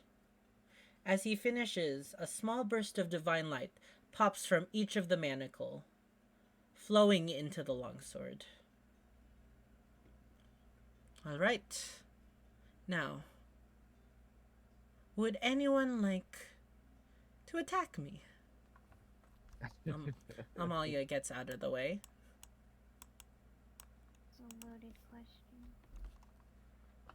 Hey, Frog, now's your time to shine. It's a trap. Moment of truth. I'm not doing it. Moment of truth. I'm not doing it. It's a trap. Are you? Roll me you an serious? insight check to see if it is a trap or not, Gilbert. Everyone or- No. Um, Oh. Okay. You know it's a trap, but you really want to punch that face. I do.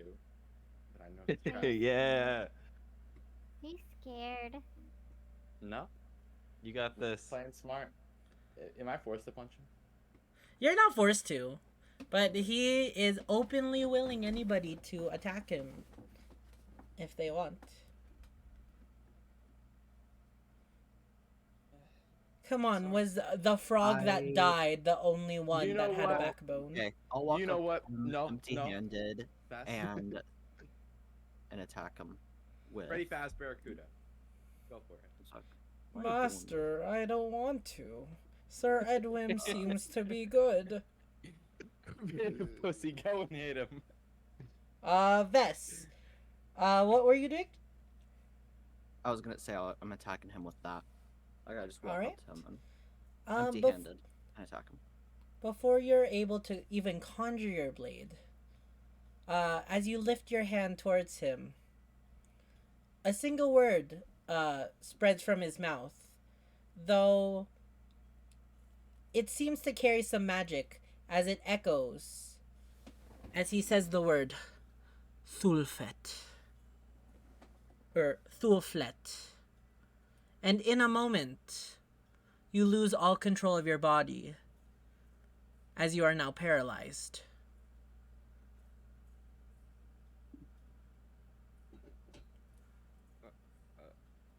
Well, Nice.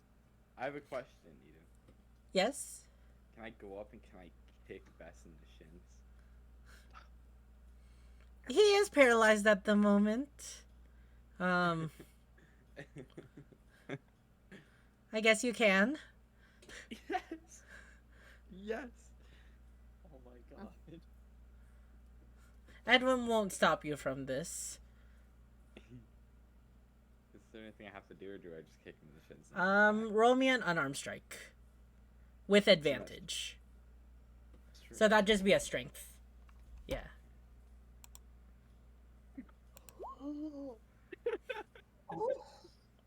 Damn. Alright, That's a 20. I'm not gonna be too mean. You take 2 points of damage from being kicked in the shin. Yeah. And in that moment, Dumbass. oh, don't forget you have your temporary HP. oh right. So you didn't. So don't take that out from your normal HP.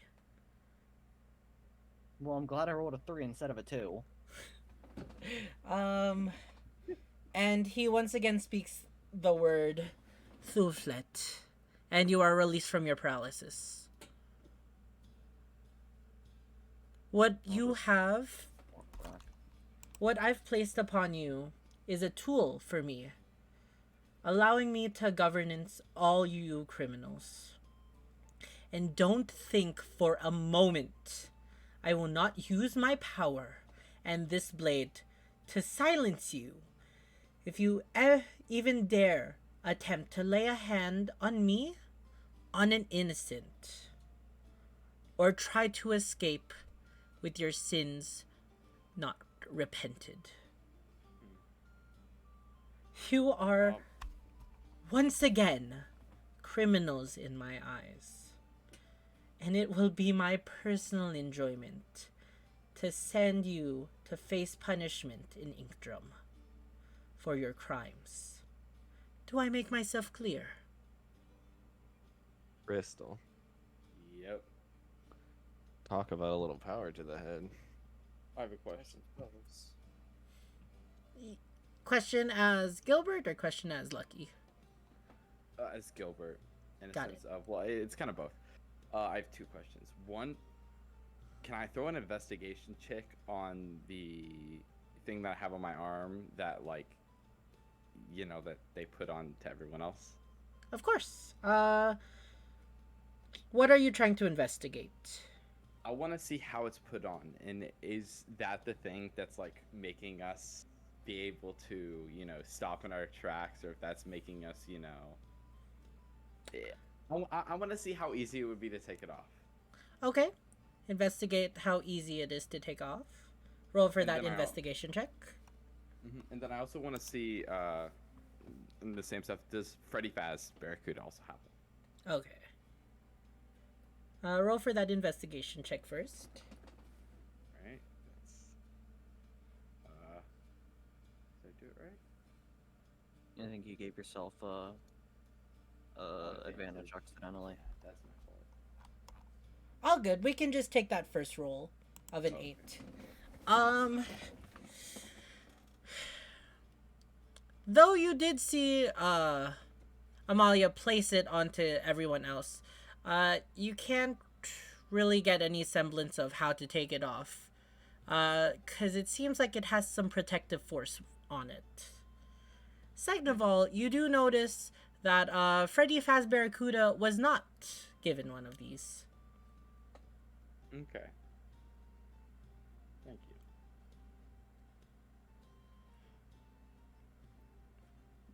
you. Whoa, But anyways, are we ready to go? I guess so. Yeah.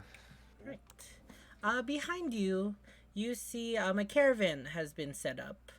A simple cart, not shown here, but it's a hooded cart.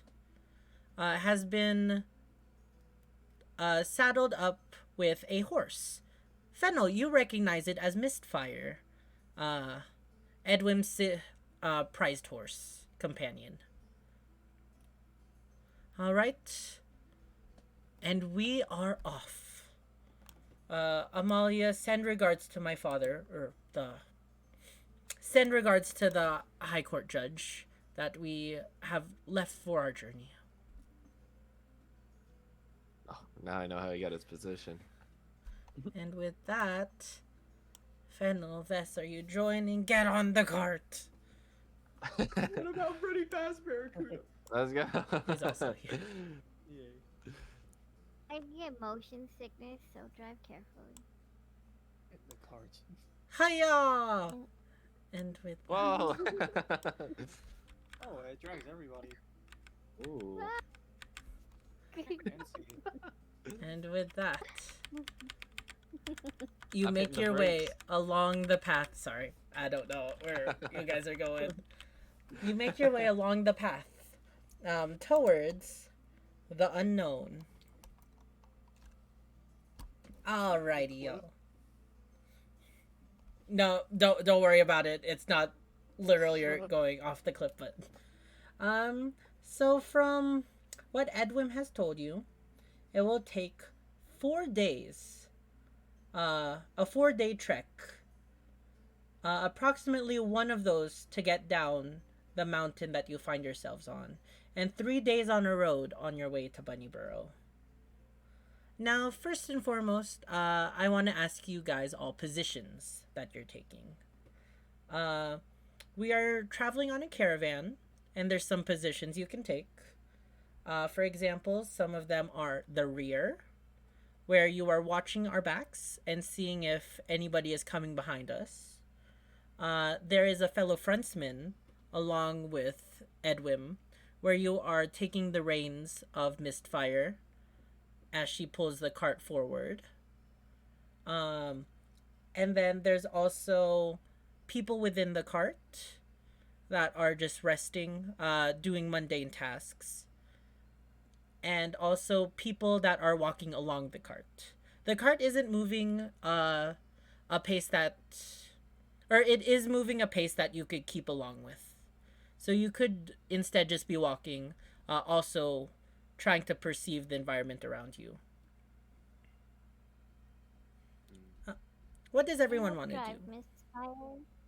I can take I'll rear take- watch. I can walk. All right. Oh darn it. But you can walk as well. Freddy is going inside the caravan. Actually, you know what? I'll stay in the caravan now. If Freddy's in there, me and him may have a talk. All right. For now. Malphus, you said you're taking the rear and watching. Yeah. Fennel, you're with Edwin. Edwin not reluctantly. Edwin is impassive to you, Fennel. Or passive, I guess. He knows you're not really a threat. And Friends, though. yeah, he allows you to sit beside him and take the reins of Misfire. Malphus in the back. Vess and Nunzo, where are you guys? Just position-wise. I'm just gonna be chilling in the back, just like about there, just Got it? How Kinda many relax people them. can take the rear? I would say 2 people. Two. Okay, I would like to. All right.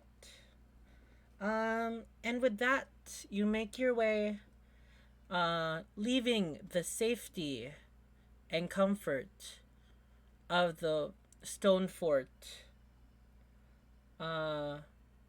onto a road that will lead you down the mountain. Let me set. We don't have adventure music. I'ma just buy everything for Songcraft because I use it for a lot of things, but that's a later issue. All right. And yeah, you make your way down the snowy mountain. Luckily for you, weather is quite fair. It doesn't appear to be snowing, and it seems the sun is out, actually, albeit a bit cloudy. After about an hour of travel, the party arrives at the mouth of a cave. Fennel, Edwin will talk to you. So we will be heading down the eastern route.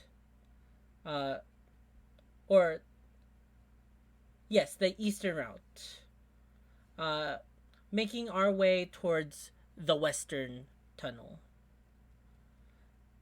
However, there may be danger as we are going through this cave. So keep an eye out, alright? And with that, he mushes Misfire to continue on. Anyone doing anything in particular at this moment?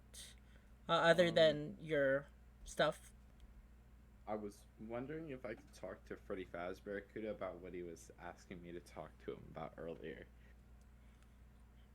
You know, when we were there. Is that something that we would talk about now? Freddy Fazbear wants to be up in front about what he wants to speak to you, but he kind of looks over at Vess, Nunzo, and Malphus, who are also in the cart, in Ears Watch. I see. Do you trust the master? Enough. Did you say no or enough? Enough. All right. Well, master, I'm sorry that I left you to get arrested back there. And I'm sorry that you had to fight by yourself. Well, that's Um, okay. But I saw everything that happened. Are you okay, Master? For the most part, I feel kind of weird right now, but it's it's okay. It's okay. Did the secret thing make you more powerful, Master? I think so. For the most part. I haven't tested it out yet, but we'll have to. Okay. I also need to train you. Well, he kind of looks over. Master, I'm worried about you. You didn't take all of it, I think. Not all of it. We need to Just find enough. it, Master, right? We To do. complete our mission. Have patience. We'll be okay. I saw one of them, Master. One of the scoundrels, the assassins that attacked. The one that took the bottle. What did they look like? I don't know, Master. They were wearing dark clothing. I'm sorry. It's okay. You're okay. It's fine. We will But- find them, and we will put them to their knees. They Maybe will they'll hand over the find. bottle. Maybe they'll find us, though, Master. Look what I got. And from a pocket, he pulls out something quite odd. Gilbert, with advantage, can you give me a history check? Yes, I can.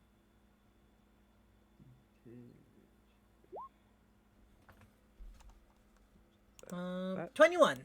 Awesome. In his hand, you recognize the item.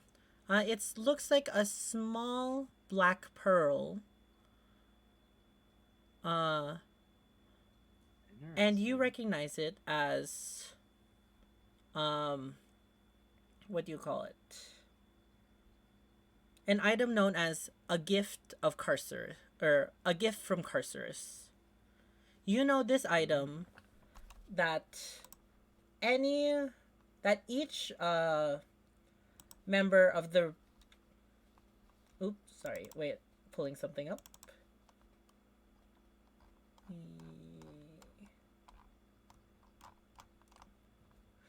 Each person of the Piscarne race is born with this item, and each one is unique to them. It is the item that allows them to shift between their gills and their lungs. And without this item, they are not able to shift between the two. I took it from the one who took the bottle. He is not able to bring the bottle back to Ramshire. Nice one, Freddy. That's good shit. But I'm just letting you know, he's gonna be looking for that bottle. The thing that you have, the little pearl. And he I will know. have the bottle on him. So watch your back. So we will wait for him for We the will. bottle. Keep that on you. And keep it safe. Stay by No. me. Do you not want it, Master? I'll take it. Okay. I'll take it. I'll put it in my bag. Thank you. All right. Vess, Nunzo, and Malphus, what are your passive perceptions? Just let me know. Are they all higher than 10? Mine is 10. 16. Would I check that? It Oh, should be it's on your under sheet. stats. Yeah. It should be under your skills. Okay. Sheet.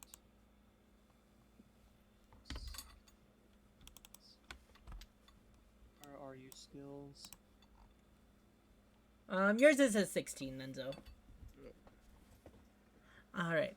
So yeah, Okay, found it. you all quite evidently heard that conversation. Do you guys want to roll me a history check to Oh see if no. you recognize any of those things? Okay, sure. Alright, let's see what I get here. History. I'm horrified after Ugh. that one. All right. You know No, nothing of the sea. you heard the conversation. You understood things such as bottle and assassin and coming for the pearl. But you don't really understand much. Things like Gift of Carcerus and Piscarne are not very known to you.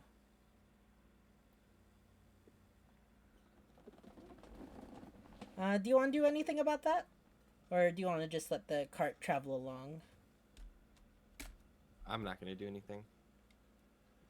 Neither am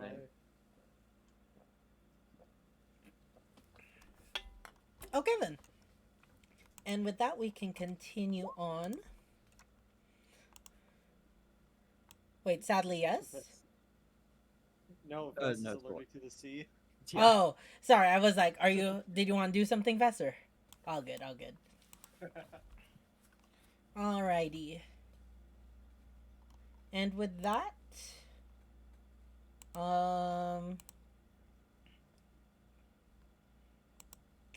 let me see. With that, you continue down the path, entering the eastern tunnel. It is not really that much of a. Wait 1 second. Let me just copy and paste.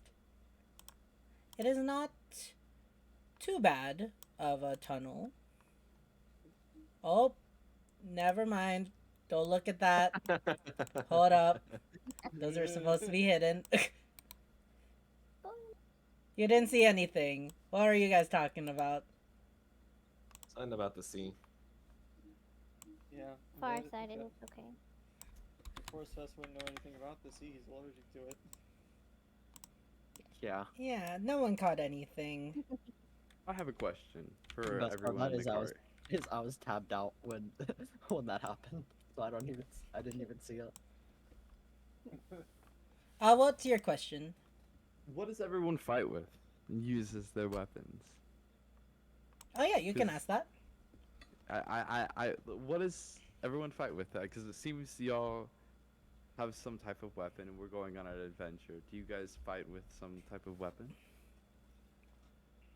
I unsheath my rapier. Very nice. I fight with multiple weapons, but my main one is my bow, which lies on my back. I'm a magic wielder as well as close combat, and I kind of pulled out the short sword that's devoid of color. Do you summon it or? Well, I already had it when I woke up. Oh right, yes. I see. No, that's my name. What about you, Fennel? I think Fennel's up front. Yeah, Fennel's up front. The cart. You can speak to Fennel, but Fennel can't really hear much of the conversation, unless like spoken to through a little port. I see. Alrighty. And you two? I Oh. use a great sword. Well, my master hasn't taught me that well in fighting, but I do have a dagger. It'll come, little one. Thank you, master. Oh, by the way, did I introduce myself? My name is Freddy Fazbarracuda. Is pleased to make your acquaintance. Malthus? Malthus. I like that name. It's strong. Thanks. I Most chose it people just myself. call me Gus. Sorry. Vess. I like that name too. Nunzo. That is an odd name. It's not native to this land. I am also not native to this land. Yeah. I Are you by cover- chance of the Trident people? Oh, you've heard of us? Whispers and rumors, but nothing much. Oh, I like how he Uh. likes everyone's name, and then it's like, oh, that's an odd name. Even though mine is like not even a name. he looks over to Gilbert, kind of like, do I say stuff about it, Master? Kind of like he's not saying it outright, but kind of like expressing that. Not all of it. If I'm gonna let me explain if I'm gonna explain anything. Oh, and then he just shuts up. Fennel. You make your way through this dark cave. This cave is... what do you call it? Within this dark, dank cave, you find the path ahead, dark with no semblance of light.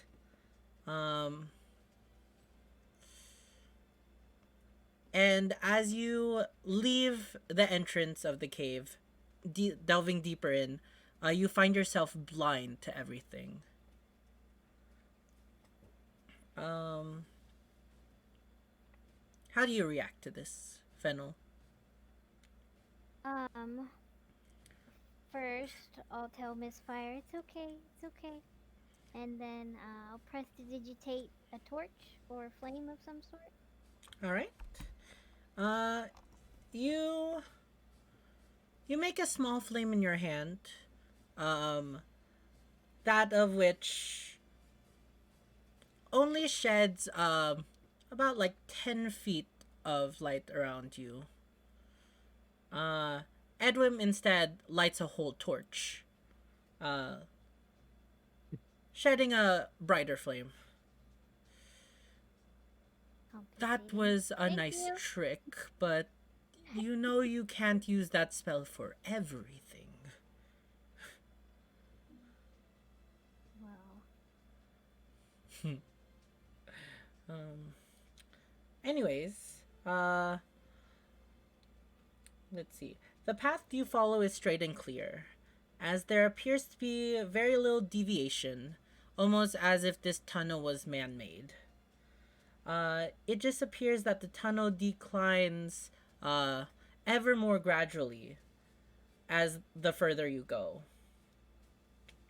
Fennel, though, in the light, you see something in the middle of the road. Just on the edge of light that you can see.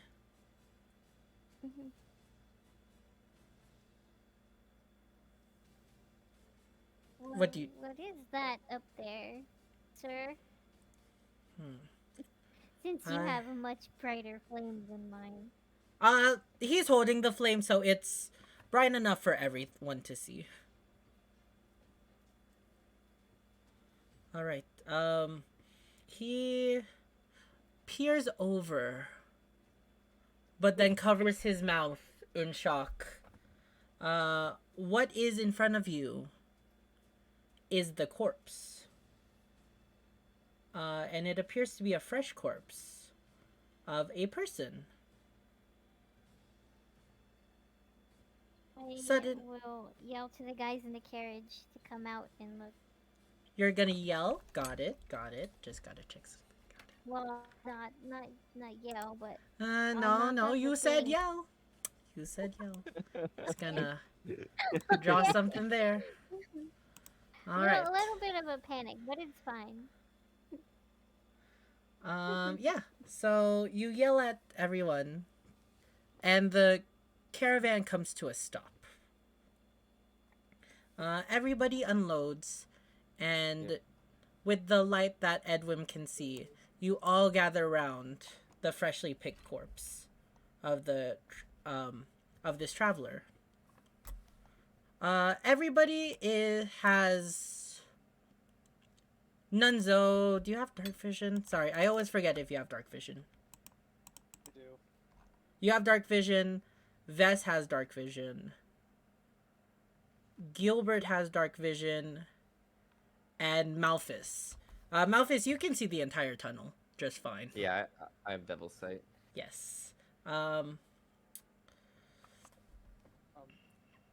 But you supposed to see a different area? oh, sorry. Yes, you are. My bad. Sorry, I had to hide something and then forgot to unhide it. Ah. All right. And you guys all come out of the caravan to witness or view the corpse. In front of you appears to be a fresh deceased person. You want to? I want to say it is human in nature. Girl, what the? 99, what in the... A human man. Who? It's very strange. You notice just at a glance that there are many red markings from his body. His eyes appear to be sunken, and almost chunks of his body are missing, as if they've been bitten off by something.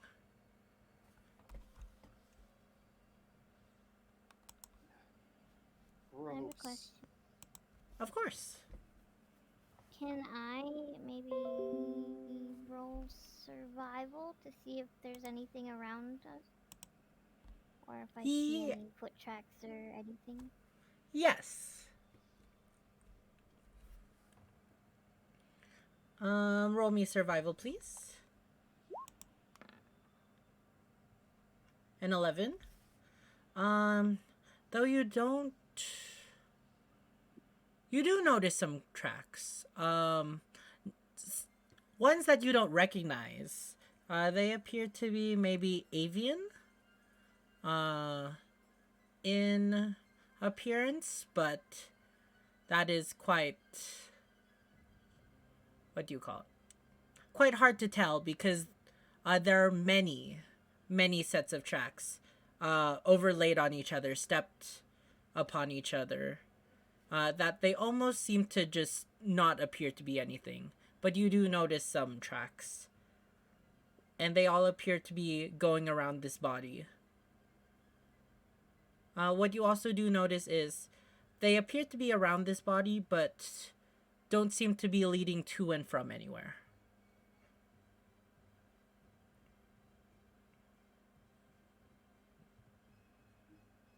Strange. Interesting. I don't know what's happening, but I'm here. You're looking at a corpse that you found in this cave. Oh, I just woke up from a nap. Wait, what the fuck? A corpse? There's tracks all around it, but they don't go anywhere else. Is there any way I I- can throw... No, yeah, you go first. Since Fennel mentioned the tracks, can I do a nature check on them? Sure. Right. Pull up the character sheet. I swear to God, if it's in that one, I'm gonna cry. Nature. Hi, puppy. Up. Hello, Hello? puppy. Yeah, sorry. Oh, okay, there it goes. Oh, an 8? 2 8s. Have you rolled anything but an 8, Delta? No, you rolled a 9 earlier. Okay. And I rolled a nat 1. So an 8. You don't... Other than what Beyond has seen, you can't recognize the animal or creature that this came from. From your years of studying the great outdoors, it's not one that you've met.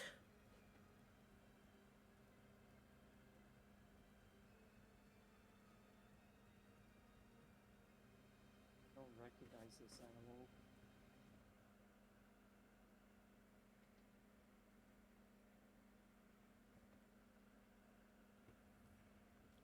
Anyone else want to do anything?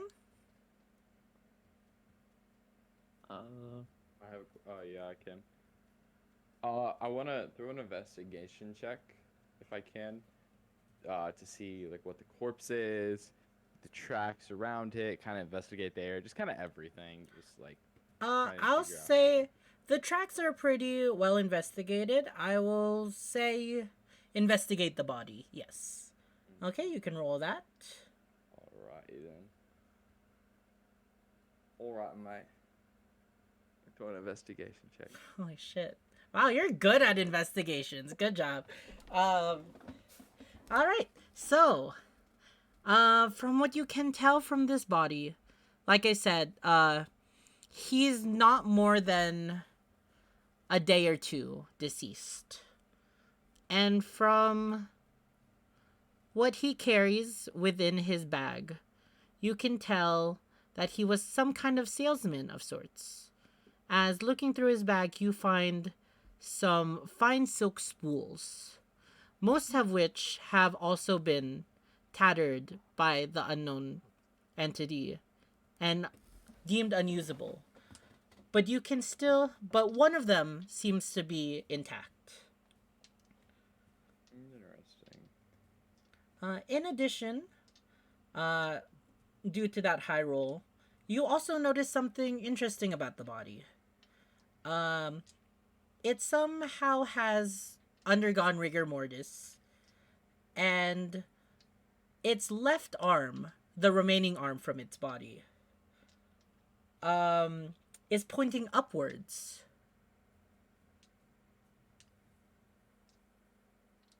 Interesting. So he was mutilated. Kind of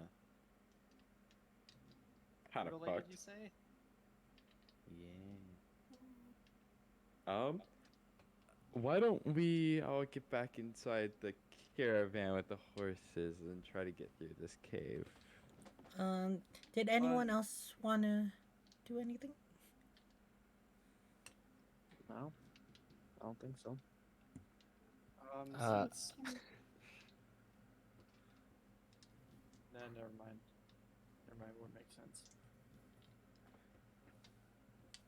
Can I just, glance upward? Yes. Okay. See if Yes, I you can. see anything? Roll me a perception check, Fennel. Okay.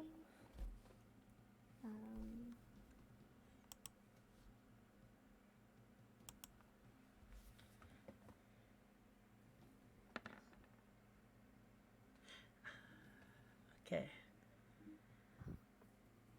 Fennel, following the finger upwards, you try to look up. You get the sense that something is beyond the darkness above you, but just the light from the torch, you aren't able to make anything out. I'd like to follow Fennel's gaze upward. All right, make me a perception check with advantage, because you can see up to 120 feet in darkness. Perception? Yep.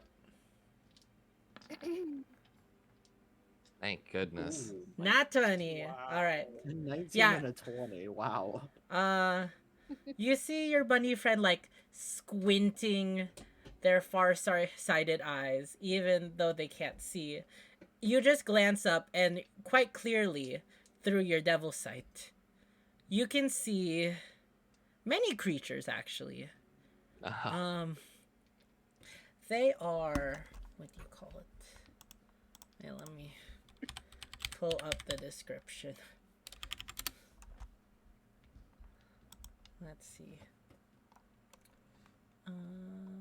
Why does it not say Bad any feeling about description? this. Yeah. Let's see. Guys, why don't we get back inside the caravan and, maybe, You see many armed creatures wrapped within bat-like skin flaps. Their heads are all furred, and they all have large pointed beaks. Uh, you can give me another.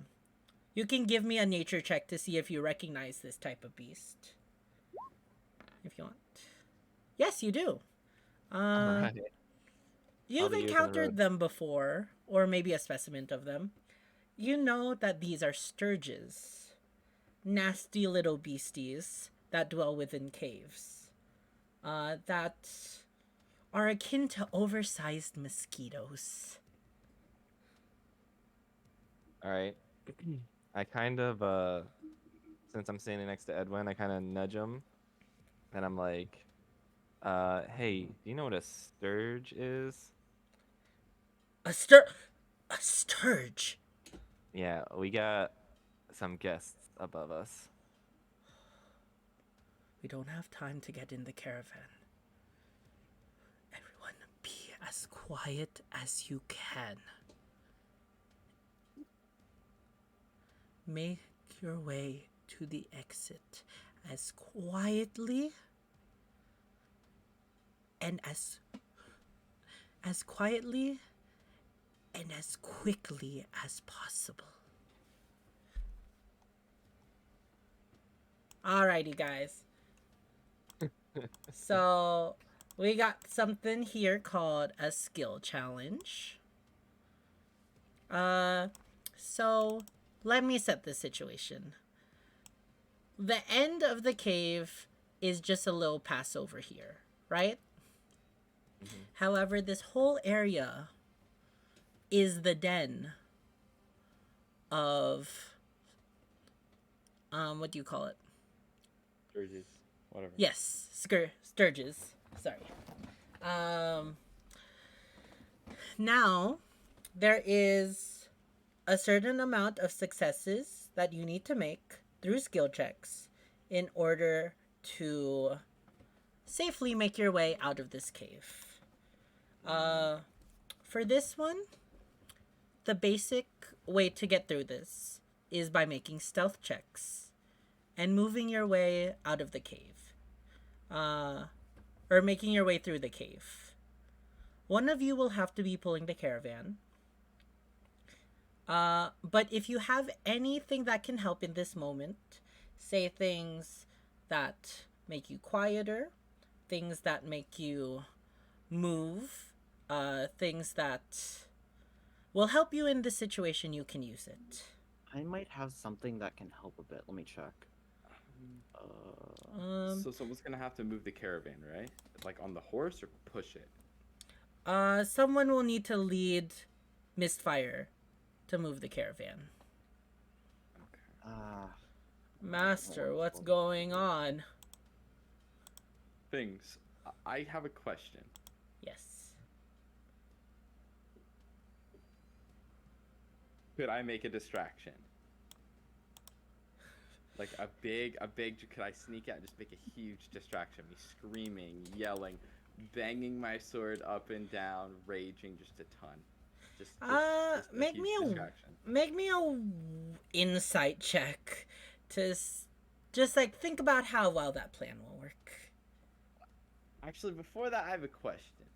How many do you think are in here? Malphus, you saw the ceiling was covered in sturges. A lot. Malphus, I have a question. I'm gonna roll it inside real quick. Mm-hmm. And I have a question, Malphus. So, sturges. What happens if they get out into daylight? If we exit the cave, are we okay? I'll just go based off of your history or your nature check, Malphus. You know that they're not like bats. They can very easily follow you through the cave and into the daylight and still attack you. They don't have any sensitivity to sun or anything. Yeah, they're pretty relentless. Doesn't matter. And Gilbert, though that's what your whims are saying, with the mass amount of sturges here, even you probably would have quite difficulty taking on all these surges by yourself. You definitely know that numbers beat might in situations. Yeah, we're not taking this.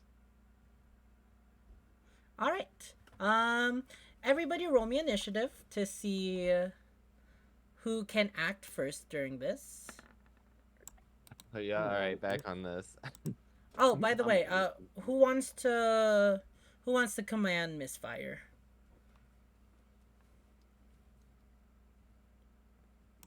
Fennel, you're best with. I guess Look at I these two. should- I got 13. 18. Listen, Fennel, I'll protect you guys if anything happens. Why does it not go in number order? I don't know. I see the number order on my chart. Wait. Oh god. Same. Wait. There's two of everyone. Hold up. Hmm. Let me just fix. So Gilbert was a 3. Do you want me to re-roll? No, no, be you're all happy good. to. It was just I didn't delete it beforehand. I think that's good. Yeah, Fennel 18. And then also let I'm me only seeing roll 3 people in the order. Same. 3 people? Yeah, I only see Fennel, Malphus, and Gilbert. Same. Why do I see think- 5 people? I think yours is keeping it from the last time for some reason. Oh, I see. Here, let me just fix that real quick. Sorry, technical issues. Do you see Nunzo now? Yeah, Yeah. Nonzo's 0. And then let me just Where's add his Malphus? actual number.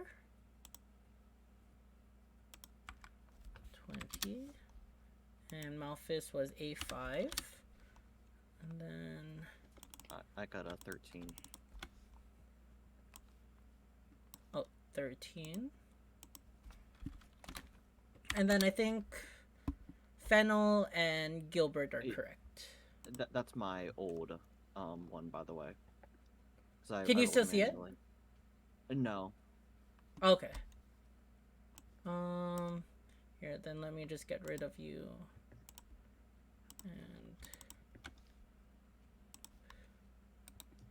And turn 13. Let's see, Edwin.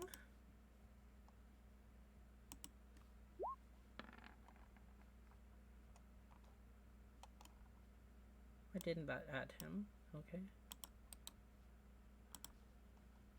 That was a 7 for him. He'll go under you, Vess. You don't have to worry about that. No, I was just trying to figure out Oh, what and this that's is a- and what I... There we go. That's a 3 for Freddy. Oh, poor Freddy. And he can go after you. Alright. Nunzo, what are you doing? What can I do? So, you can move your speed and roll a stealth check. Or if you have anything that can help in this situation, you can use it. Your speed is... what do you call it? 30 feet. Cool. The only thing I can do is a stealth check. I don't have anything else.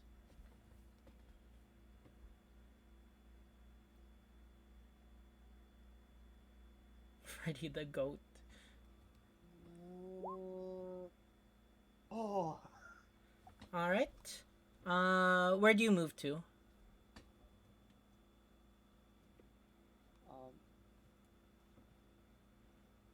hold on. Yeah, let's see, 30 feet.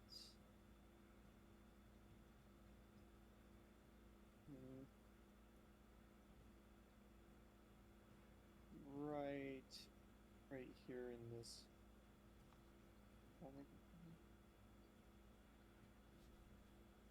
Hey, Eden, I have a quick question. What's up?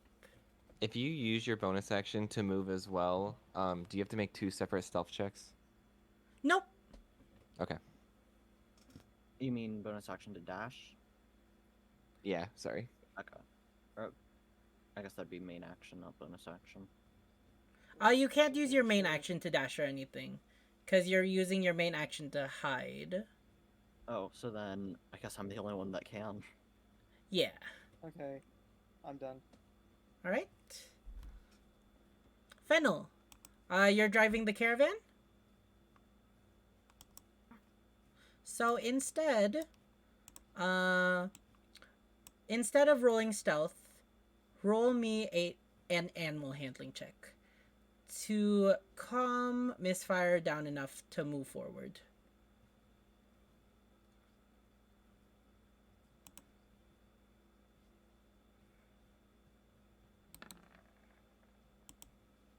$19, nice. Very nice.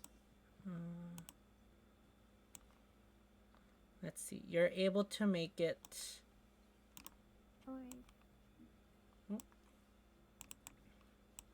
Up to this position. Now, would you like to do anything else, Fennel? This would be a good moment for your bardic inspiration if you want to give some. Yeah. I can. Well, I'm probably too far away now, but I was gonna use aid, just in case. Okay. So you cast aid. Could you click on that spell, please? Yeah.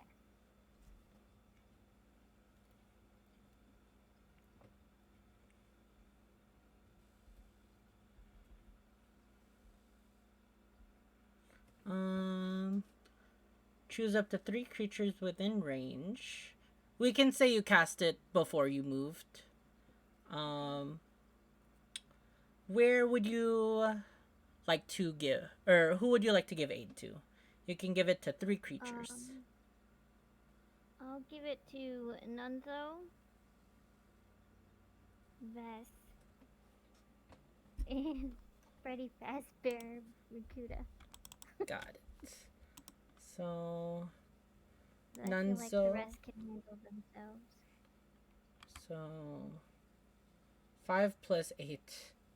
33. 33.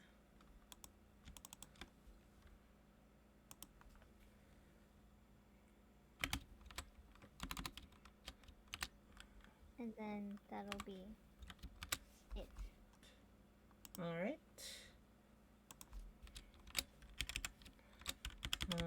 29. And there's Barracuda. 19. 19. Got it. Alrighty. Oh wait. And that will be your turn. Got it. Alrighty. Vess, it is your turn. What would you like to do? I think he's having internet problems. Oh, okay. We will skip over his turn for now. We'll go back to it. Edwin is going to move. Now, do you guys want to know the problem with... Is it his armor? Yeah, his armor gives disadvantage to stealth checks. Oh, wow, okay. How far can he move? I know my own NPCs, guys. It's fine. What did he roll? Wouldn't you like to know?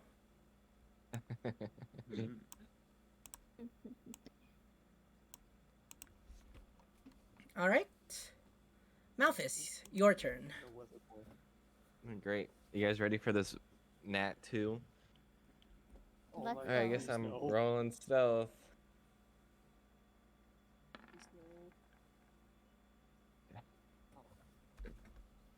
Okay. 12. I was close.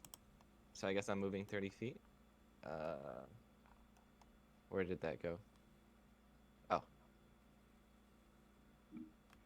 Move right here in front of Edwin then. Oh no. Thank you. I can't really do much else right now, can I?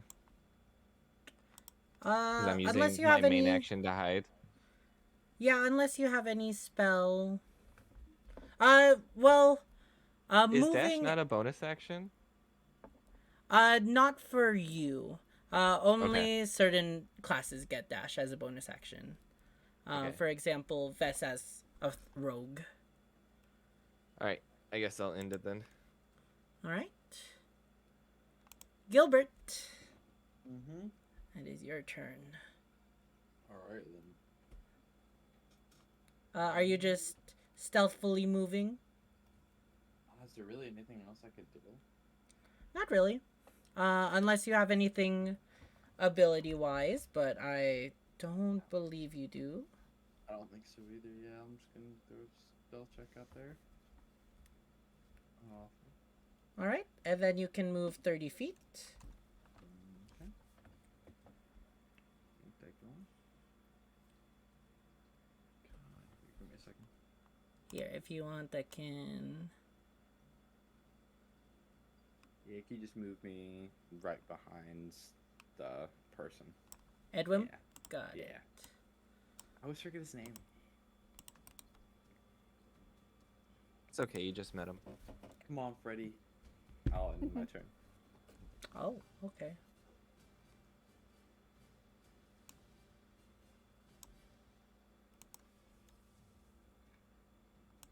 Yeah, Freddy.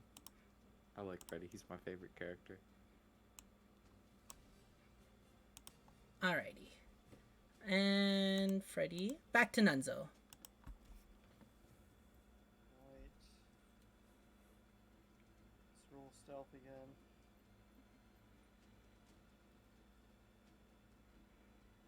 This is terrifying.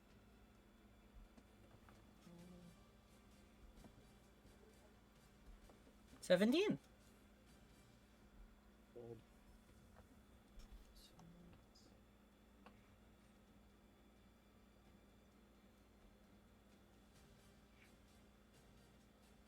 Perfect. Alright. Ending your turn there? Yep. Fennel. If you would give me another animal handling.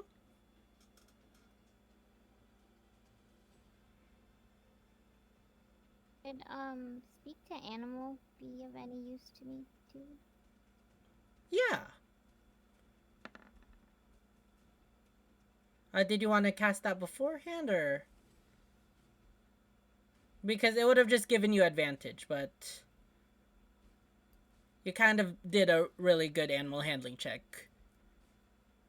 Okay, then that's fine, I guess. Okay. Alright.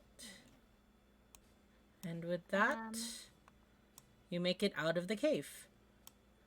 With the caravan intact. Let's go, Misfire. Okay. Vess, you're back? Yes. Okay, so you can do 2 turns, actually. It just got back to your turn, but we skipped your turn prior. Alright. Let me pull up my dice. So, first the stealth check, and then I'm also gonna add the D4 from the Nunzo cake to this. So. Okay, you could do it before or after, just before or after we conclude a roll. I forgot that you could do that. I'm just doing You it before. also Just have Okay. my aid too. Wait, does aid give you... The aid just gives you additional HP, yeah. Yeah, just in case. Alright. I rolled a nat 1, but I also got a 4 on the dice, plus 7 from stealth. So that's 12. Well, a nat 1's still a nat 1. Wait, is there critical? I don't think there's critical failure for skill checks, is there? It depends on the situation. I'm saying for this one there is. Ah. Um, Okay. Oh no. Too sloshy. But you can still move. Did you want to dash through your movement? Exactly. Did that.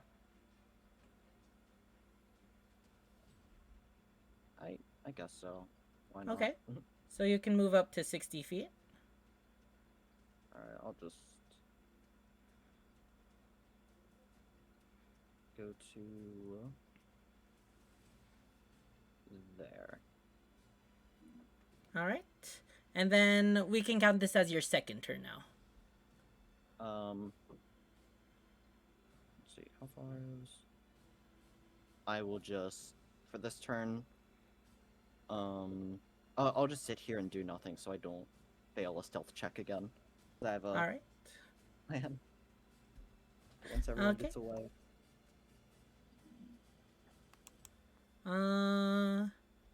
Edwin. He's gonna roll with disadvantage.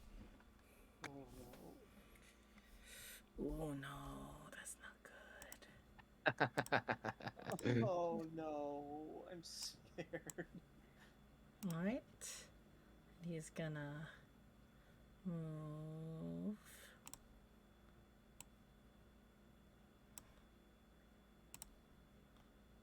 Whoop.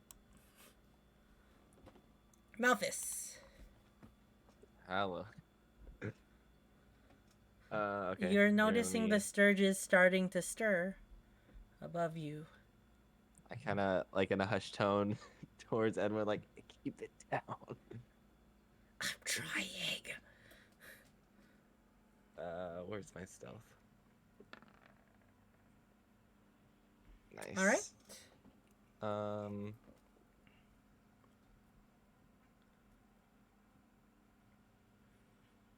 Does Misty Step make noise? Do I know that?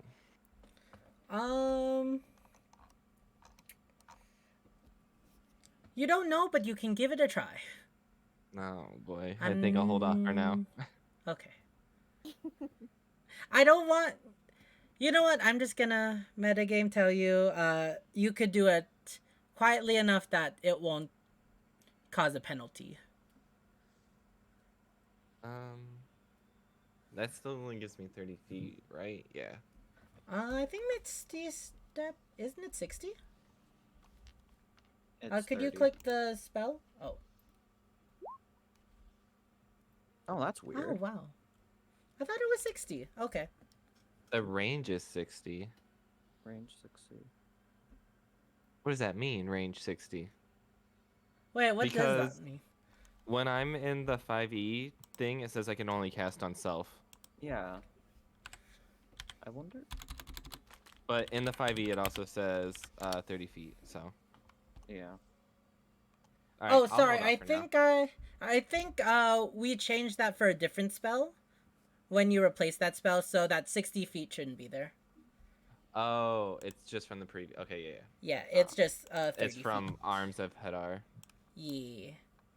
But Okay. that should also be. I'm okay with this for now. Okay.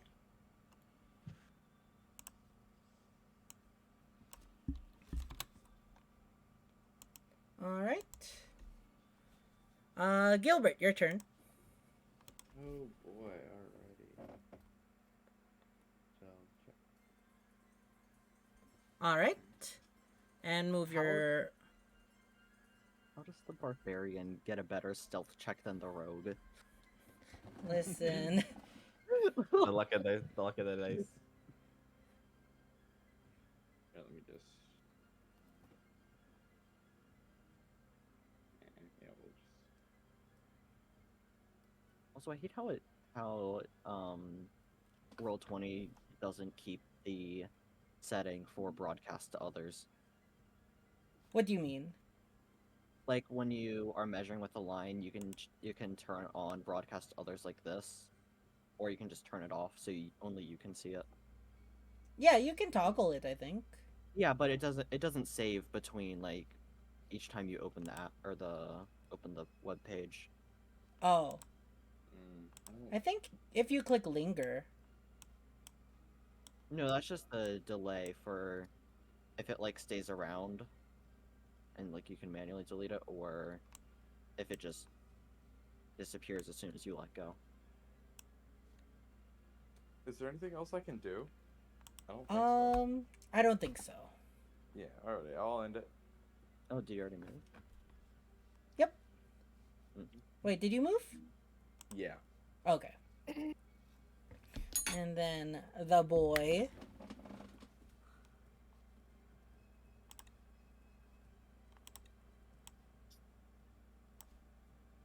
Pretty fast, Barracuda.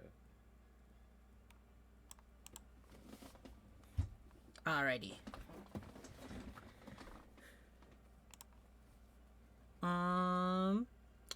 Nunzo, back to you. Please. Oh God.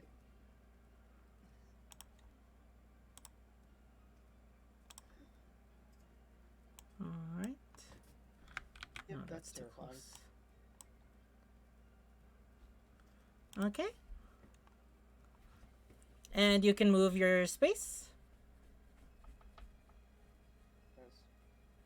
Drag the token to the corner of this rock. Let me check if that's right.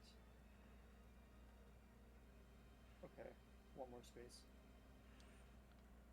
Alright. Fennel, you're out of danger. But you can still cast spells, do Bardic Inspiration if you want.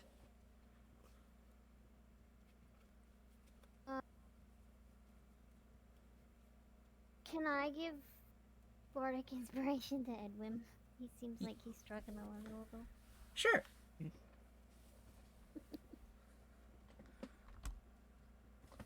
Do I have to roll anything for that, or? No, you just gave Bardic Inspiration. So he has. I'm just looking for an appropriate thing for that. Let's give him And then that little that's- feather. that's it. Alright. Vess, it is your turn. I don't know if you're gonna allow this, but can I ready dash as an action? Ready dash as an action. I would like to like the ready in action thing. So to use What's the that trigger for ready in action? it.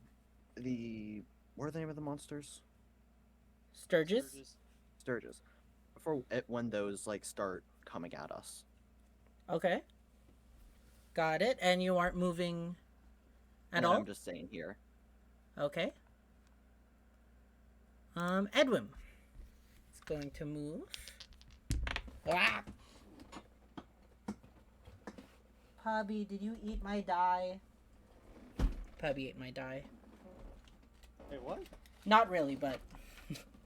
Oh, I found it. It's on the ground. Oh. Ah.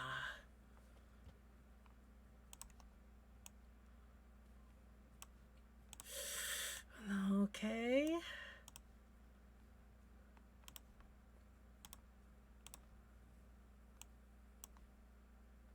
Alrighty.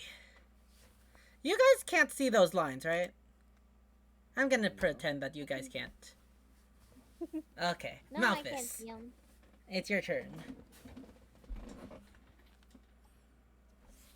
They're fucked, guys. They're so fucked. Wait, I'm muted, right? Okay, I'm muted. You guys are fine. Alrighty. Malphus, it's your turn. Mike was totally not muted. Yeah, definitely. What are you talking about? Am I allowed to They're so discuss fucked, guys. with people like in between things, or is that like a? You can whisper? Yeah, that's what I mean. Like, Simple phrases. Not full conversations. okay. So like, obviously, I have Devil's Sight. So in front of me, does the path seem like it's a straight shot, but is like the floor itself pretty smooth, or is it really jagged? It's a cave path. It's not the smoothest, like it's cobbled or anything, but it's also not like difficult terrain. Okay. Oh, if this was difficult terrain, this encounter would be 5 hours. Also, we're going a little longer. I have one more thing, and then we will end for the night. Okay. I'm fine with going longer if we want to. Stealth, got I'm it. good. And then I guess I'll cast Misty Step to get the rest of the way out of here. All right. You make your way into safety. Let's go. Gilbert, your turn. Alrighty. Also, who's drawing with pink? I was trying to test something out. I'm gonna delete it in a second. Oh, nah, you're all good. I can. Alrighty. Stealth. Stealth. Not that bad. All right. And you can move your movement. That's the wrong color.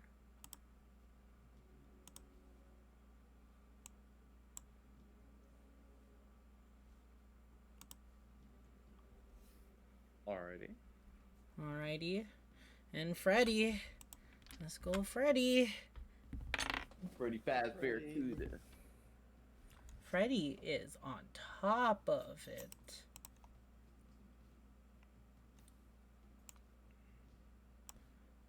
Let's go, Freddy.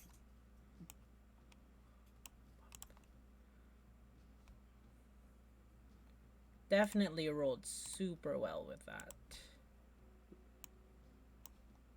Alrighty. Nunzo. Does you have a straight path out? That is true. But will the odds be in my favor?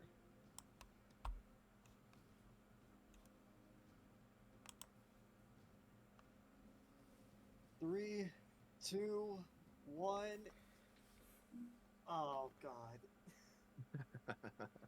Right. And still you're able to move out of the cave. Thank God.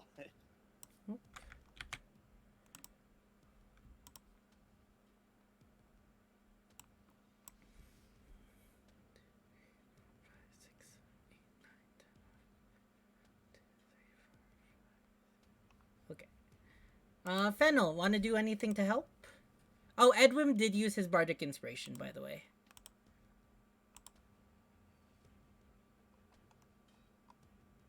No, I think they got this. All right. Vess, your turn. I'll just do the same as last time. All right. Edwin, one final roll. Surely he'll make it out. He made it out.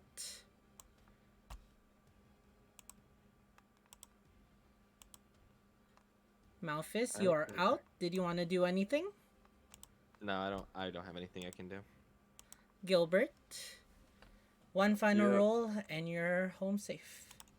Really, only one? Yeah. Am I good? Yeah, you can move. And you are out. Oh, Fred. Fred is out as well, passing his last check. And what about As this?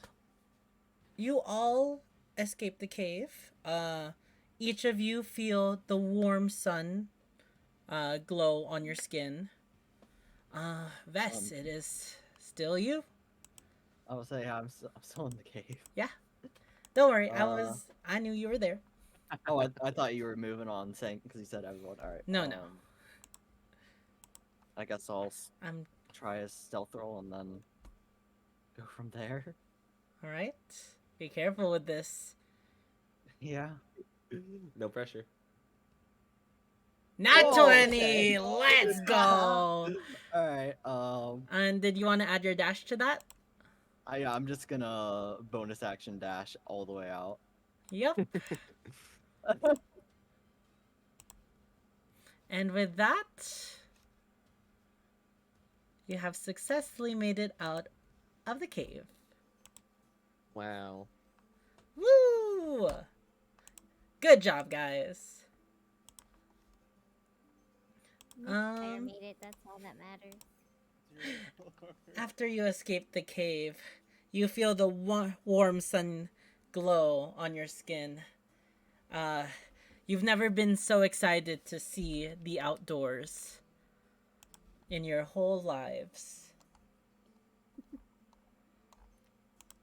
But yeah.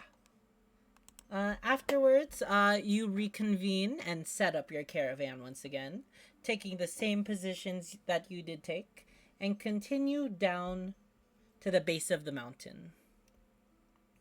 And after a few more hours, you successfully arrive.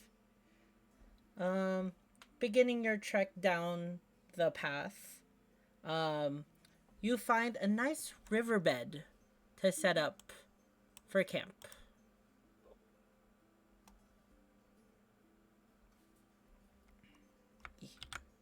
Oh man, let me guess which one's Edwin's.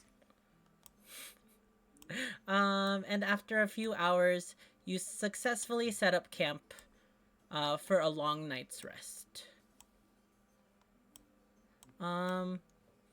Edwin sets up his own tent, and he tells you that there's some tents in the crates within the caravan that you guys can set up. But who will be first watch tonight? It doesn't matter to me. I can. Time it is? I can You know pull what? in I after don't have time for your impassiveness. Let's see. Nunzo and Vess. You take first watch. All right. Okay. Alright. Gilbert and Malphus, and Oh. I guess Freddy as well. Where's Freddy? Wait. Freddy, where do you go? Oh no. And Freddy, you can take second watch. Call me if anything happens. And with that, he goes into his tent for a nice Betty bye. Wait a second before you go. Yes. What the fuck are you gonna be doing all night? I will be sleeping. Sleeping? And Yes. just leaving us? What? Oh, you're more experienced than us. Leaving the What? criminals. Exactly. What if something happens to us? What are you gonna do? Are you just gonna be sleeping inside the bed? I'm surprised you trust us that much. Yeah, that's what I'm saying. Well, don't Well, worry. piece of shit. I will know Get your beauty sleep, if bitch. you try to escape. Get your beauty sleep, bitch. Hope those ears sleep tight under that pillow. And he leaves. He's at enough. Honk schnoo, honk schnoo. Fennel, Malphus, and Gilbert. You guys can choose a tent to rest upon. While Nunzo and Vess, you have one last thing, you have half a night ahead of you to watch. Before we go to bed, could I talk to Fennel? Yeah. Alrighty then. I had a quick Alright. question. You can share a tent with Fennel. Freddy, We have Freddy. to? I can't move, Freddy. Anyway, Fennel. Fennel, you make your way into the tent and you begin to get ready, and then the large frogman and his steward comes in, also making themselves at home. I see you carry around an instrument. Is that your weapon of choice? My viola, yeah, why? Well, I had a quick question. You see, Okay. here's Freddy Fazbear-Kuda, and I've been needing to train him, and I've wanting him to try to learn how to make a guitar as a weapon. Is there any way you could help me with that since you've already mastered the art? Does he have a guitar already? Maybe. Well, you kind of need a guitar to, wield one. But master, But I don't have a guitar. We'll get you a guitar, young one. Can I have that guitar? And he points to your lute, or viola, Fennel. Oh, this was my father's. Oh. If we got a guitar, would you help him be able to wield one? Maybe smash it up on people's heads. That that might depend on what I get out of it, maybe. Alrighty then. That's all. All right. Malphus, do you just head to bed? Yeah, I'm tired after that. All right. And now, with the five of you all asleep, Vess and Nunzo, during your watch, what do you guys do?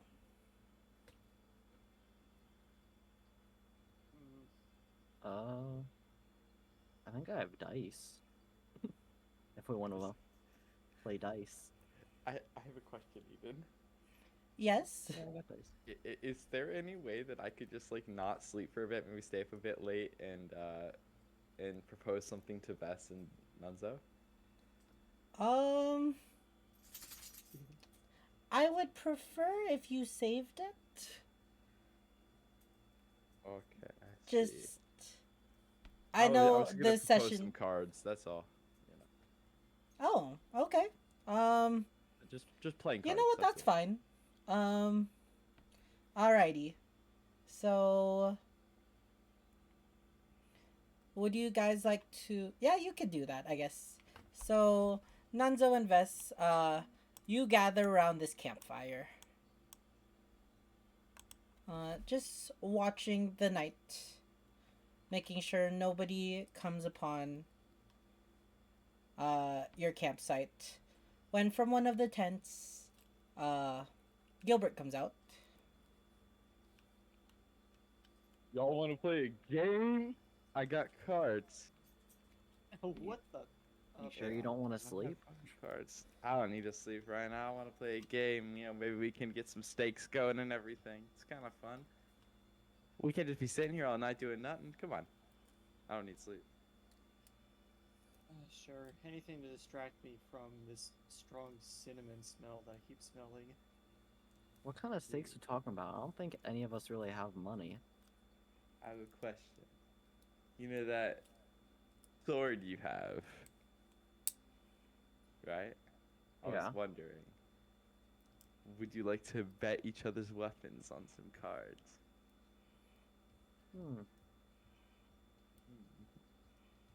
I'm not very fond of great swords, so I don't think I'm gonna take you up on that offer. Or would you like to have an axe? Maybe javelins? You're gonna have to bring something Look. very enticing for me to want it. As a ranger, I'm bound to my weapons. I see. How loud are they talking? Not. I'd say just normal. Yeah, like, just not loud enough norm- to wake people up. Just normally talking. Yeah, normal conversation.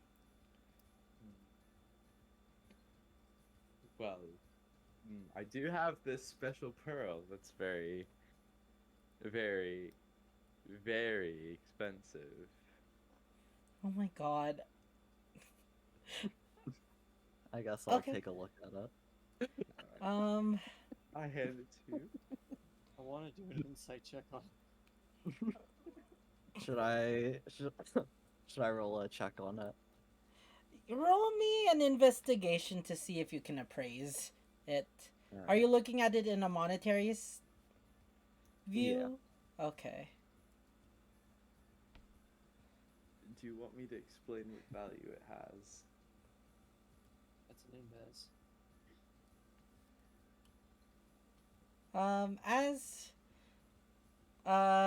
As you explain that, you can tell, even from just looking at it, that a black pearl is quite rare and fetches a very pretty piece in the market. Even What- even Might continue. dukes salivate at such a beautiful treasure. Lucky, what'd you say before? Would you like me to explain what value it has? Where I got it Yes. from? I would like you to. Alrighty then. Well, it comes from the sea. From one of a sea species. And I happen to have come upon it. It's very rare and very valuable. It lets you breathe underwater as a sea creature. And everyone has one, but this one's, well, I happen to get my hands on it. So very high price, very high dollar.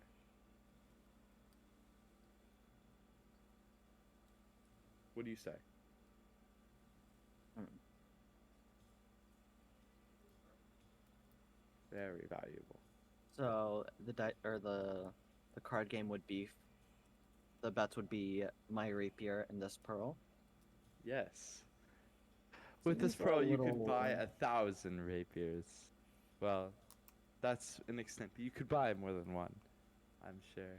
Seems like a little low value on my end. Why would you be willing to take such a gamble that is so against you? Why? It's because I need a sword for me laddie Freddy. And a rapier for Freddy would be just wonderful. Freddy I fell need to asleep, by teach the way. him He's not a somehow. part of this. Yeah, well, I'm just explaining. Hmm.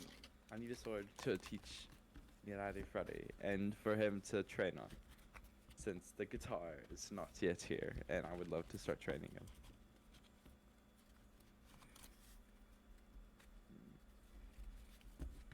Didn't you use the pearl to buy the guitar later?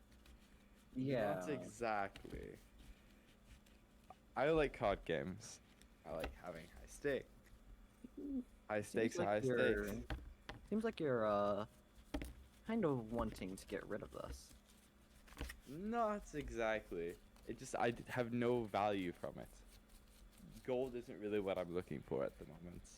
And I don't really need it, and I really need a sword at the moment so I can teach Freddy and train him. Because who knows where we're going and where this village may be. How long it may be. It's already been this long. And plus, I just enjoy high stake gambling. What can I say?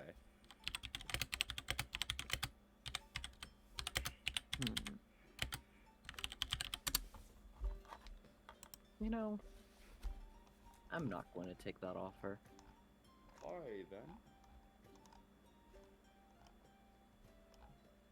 That's fine. Still want to play cards? Yeah, cards or dice. Your choice. Let's play some cards.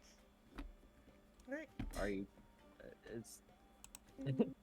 Is Gilbert just joining us on the first watch? I guess. Like he could be sleeping, but Alrighty. Can I ask Freddy a question? I guess he's still in the tent with me. You could on normal Slow. stakes. But guy's tuckered out. He's had a long day. You see He's him on a bedroll, and you notice he's sucking his thumb as he's sleeping. Oh. Okay, then I'll tuck him in and I'll go to this other tent. Okay. She dipped. So if there are no stakes for playing cards or dice, I just say you guys are playing it miscellaneously. And throughout the first watch, Nunzo, are you joining them during this cards and stuff? Or through these dice games?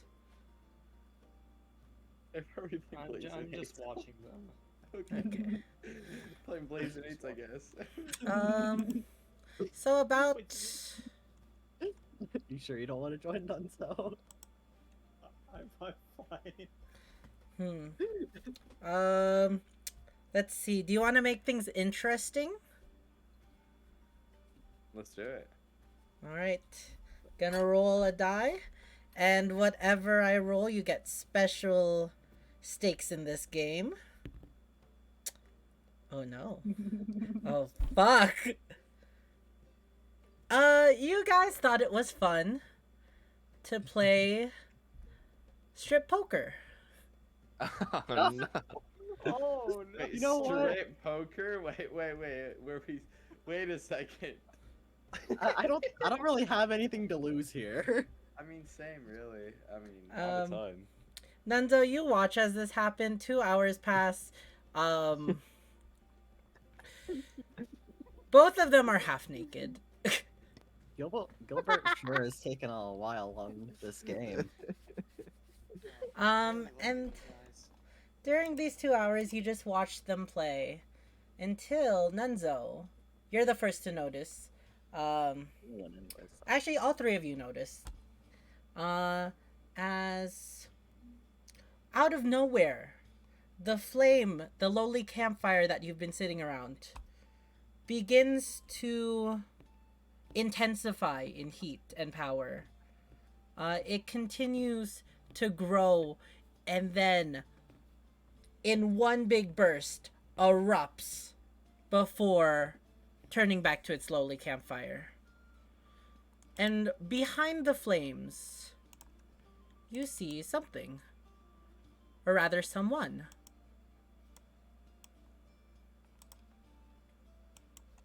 What the fuck? What is that?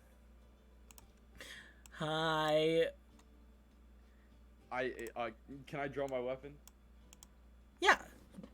Alright, I draw my weapon and put it off to him and ask, who is he and why is he here? Wow, gender like that, really? Whoa. No need for weapons. That is quite rude to your party guest to brandish a blade. Don't you say? And then he kind of like nudges the air like somebody's talking to him. To What's them. your My name? bad. Oh. Fafnir. Lovely Pleasure. fucking name. At Very lovely fucking name. that is no way to celebrate someone's birthday. Oh, I could care less. Anyways, why are you here?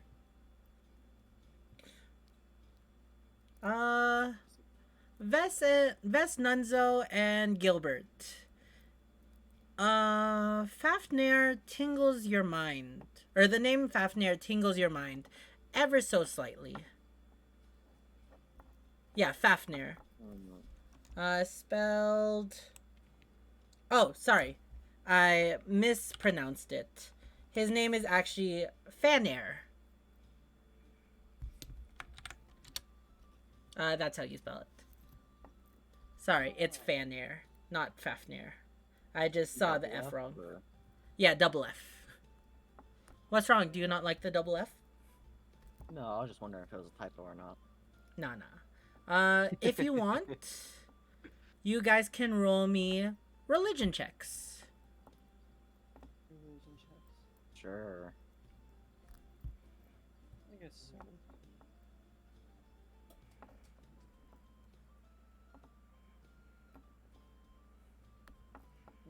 Religion. All right. Though the name, Our characters wouldn't know kind, religion.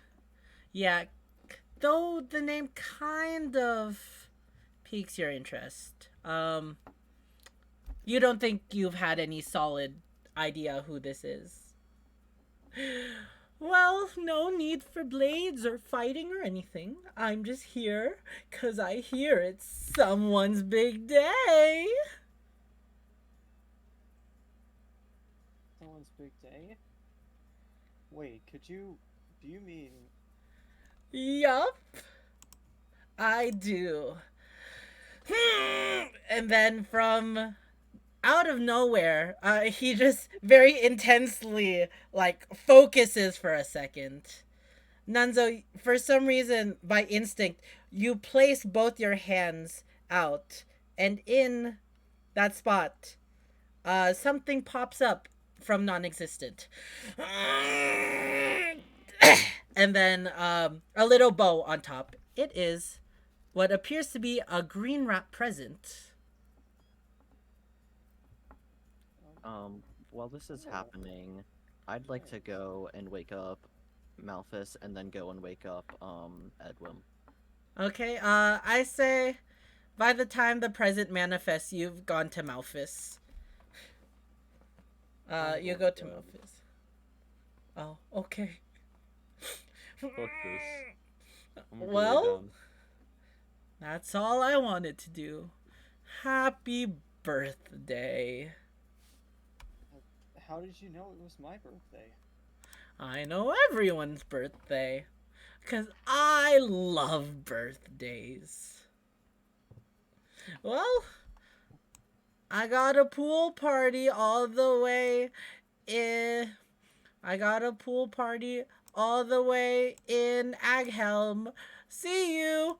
And then the mysterious entity jumps into the lake water. Floating up the river. Strangely, the water's heading the other way, but he's floating. At this point, it's at the point where, Malphus, you can join Vess outside the tent. I guess I'll no longer go to And Edwin. if you he's all see this. leaving. Toodaloo! And he disappears. I can open the present now. All right. Happy birthday. You Yes, it's receive official. 3 items. Within. First of all, Delta, can you roll me a d12? D12. Yes. Wait 1 second. Your result was a 5. Yep. Oh, interesting. Within the first item that you find contained within the box, you find a bottle. Or you find the bottle is filled with a light blue liquid. That seems to have a film of ice as you swirl it. You have gotten a potion of Armor of Agathis. Oh. The second item is much more prevalent. Oh, sorry, I didn't mean to put it there exactly, but let's try that. The second item you find is a quiver. Oh, those nice ones too. Yeah, it is an arrow quiver. The leather is a bright orange with an adjustable strap, whether you want to wear it on your side or on your back. Taking it in your hands, depictions of fairies dancing and shooting bows are etched into the surface of the bag. As you take the quiver into your hands and give it a nice smell, you smell you smell the scent of newly crafted leather.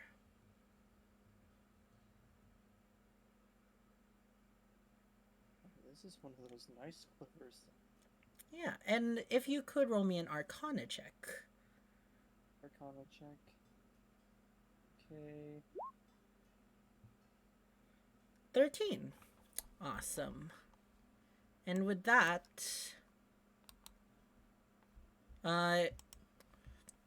you notice that this is magical in nature. You getting The Stoutish Quiver of Tricks. You should be able to see it in the compendium now, if you want to read it. Read about it. Or the journal, if you want to read about it. Under the magic items category. Okay, Malphus and journal. Vess, you come out and you see Nunzo opening a box of sorts.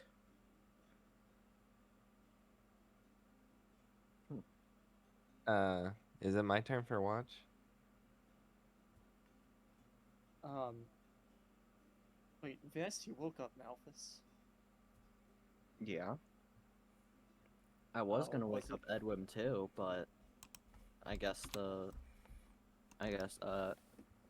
Air already left, so seems like there's no need. Yeah, left, but it gave me the gift that I opened.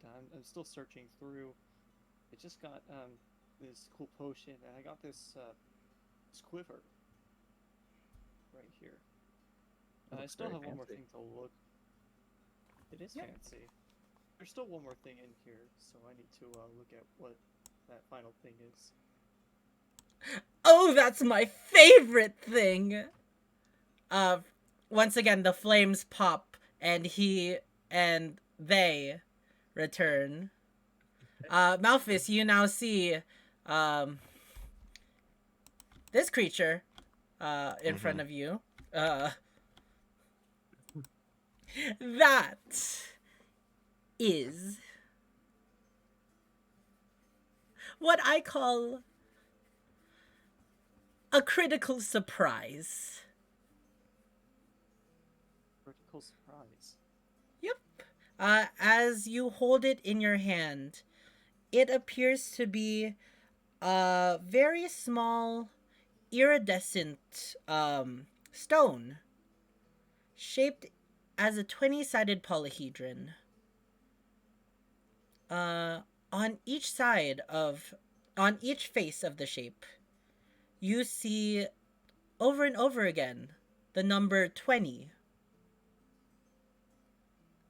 It is a magical invention of my own. Thank you very much. If you're ever in dire need of something, simply crush it in your hand and perform the action that you wished. And you will find that you will be surprised of its results. Now, I really must go. Ta-ta! And then he grows into a very large creature, pushing his way through the forest, once again, disappearing. I come out of the tent. What the fuck is that ruckus? Keep it down. Oh my god. I'm just gonna go back into the tent. I'm too tired for this bullshit. Fair enough. And with that, you have received Fanair's birthday present. Oh, Malphus, since you did come out and you did witness him and did hear his name, if you would also like to roll a religion check as his name tingles your mind. Oh, great. I'm gonna call that dice the birthday. Yeah, dice. I Nope. know nothing. Good night. All right, and with that, that's where we're gonna end the session. With albeit a bit strange ending. But yeah. Alrighty. Thank you guys so much for joining another amazing session of Gallow Runners. I know this one was a bit unorthodox, but we're just making our way to Bunny's Burrow. Happens. But yeah. Alrighty, I'm gonna go end stream. As always, if you guys wanted to hang out afterwards and discuss what happened, definitely feel free to.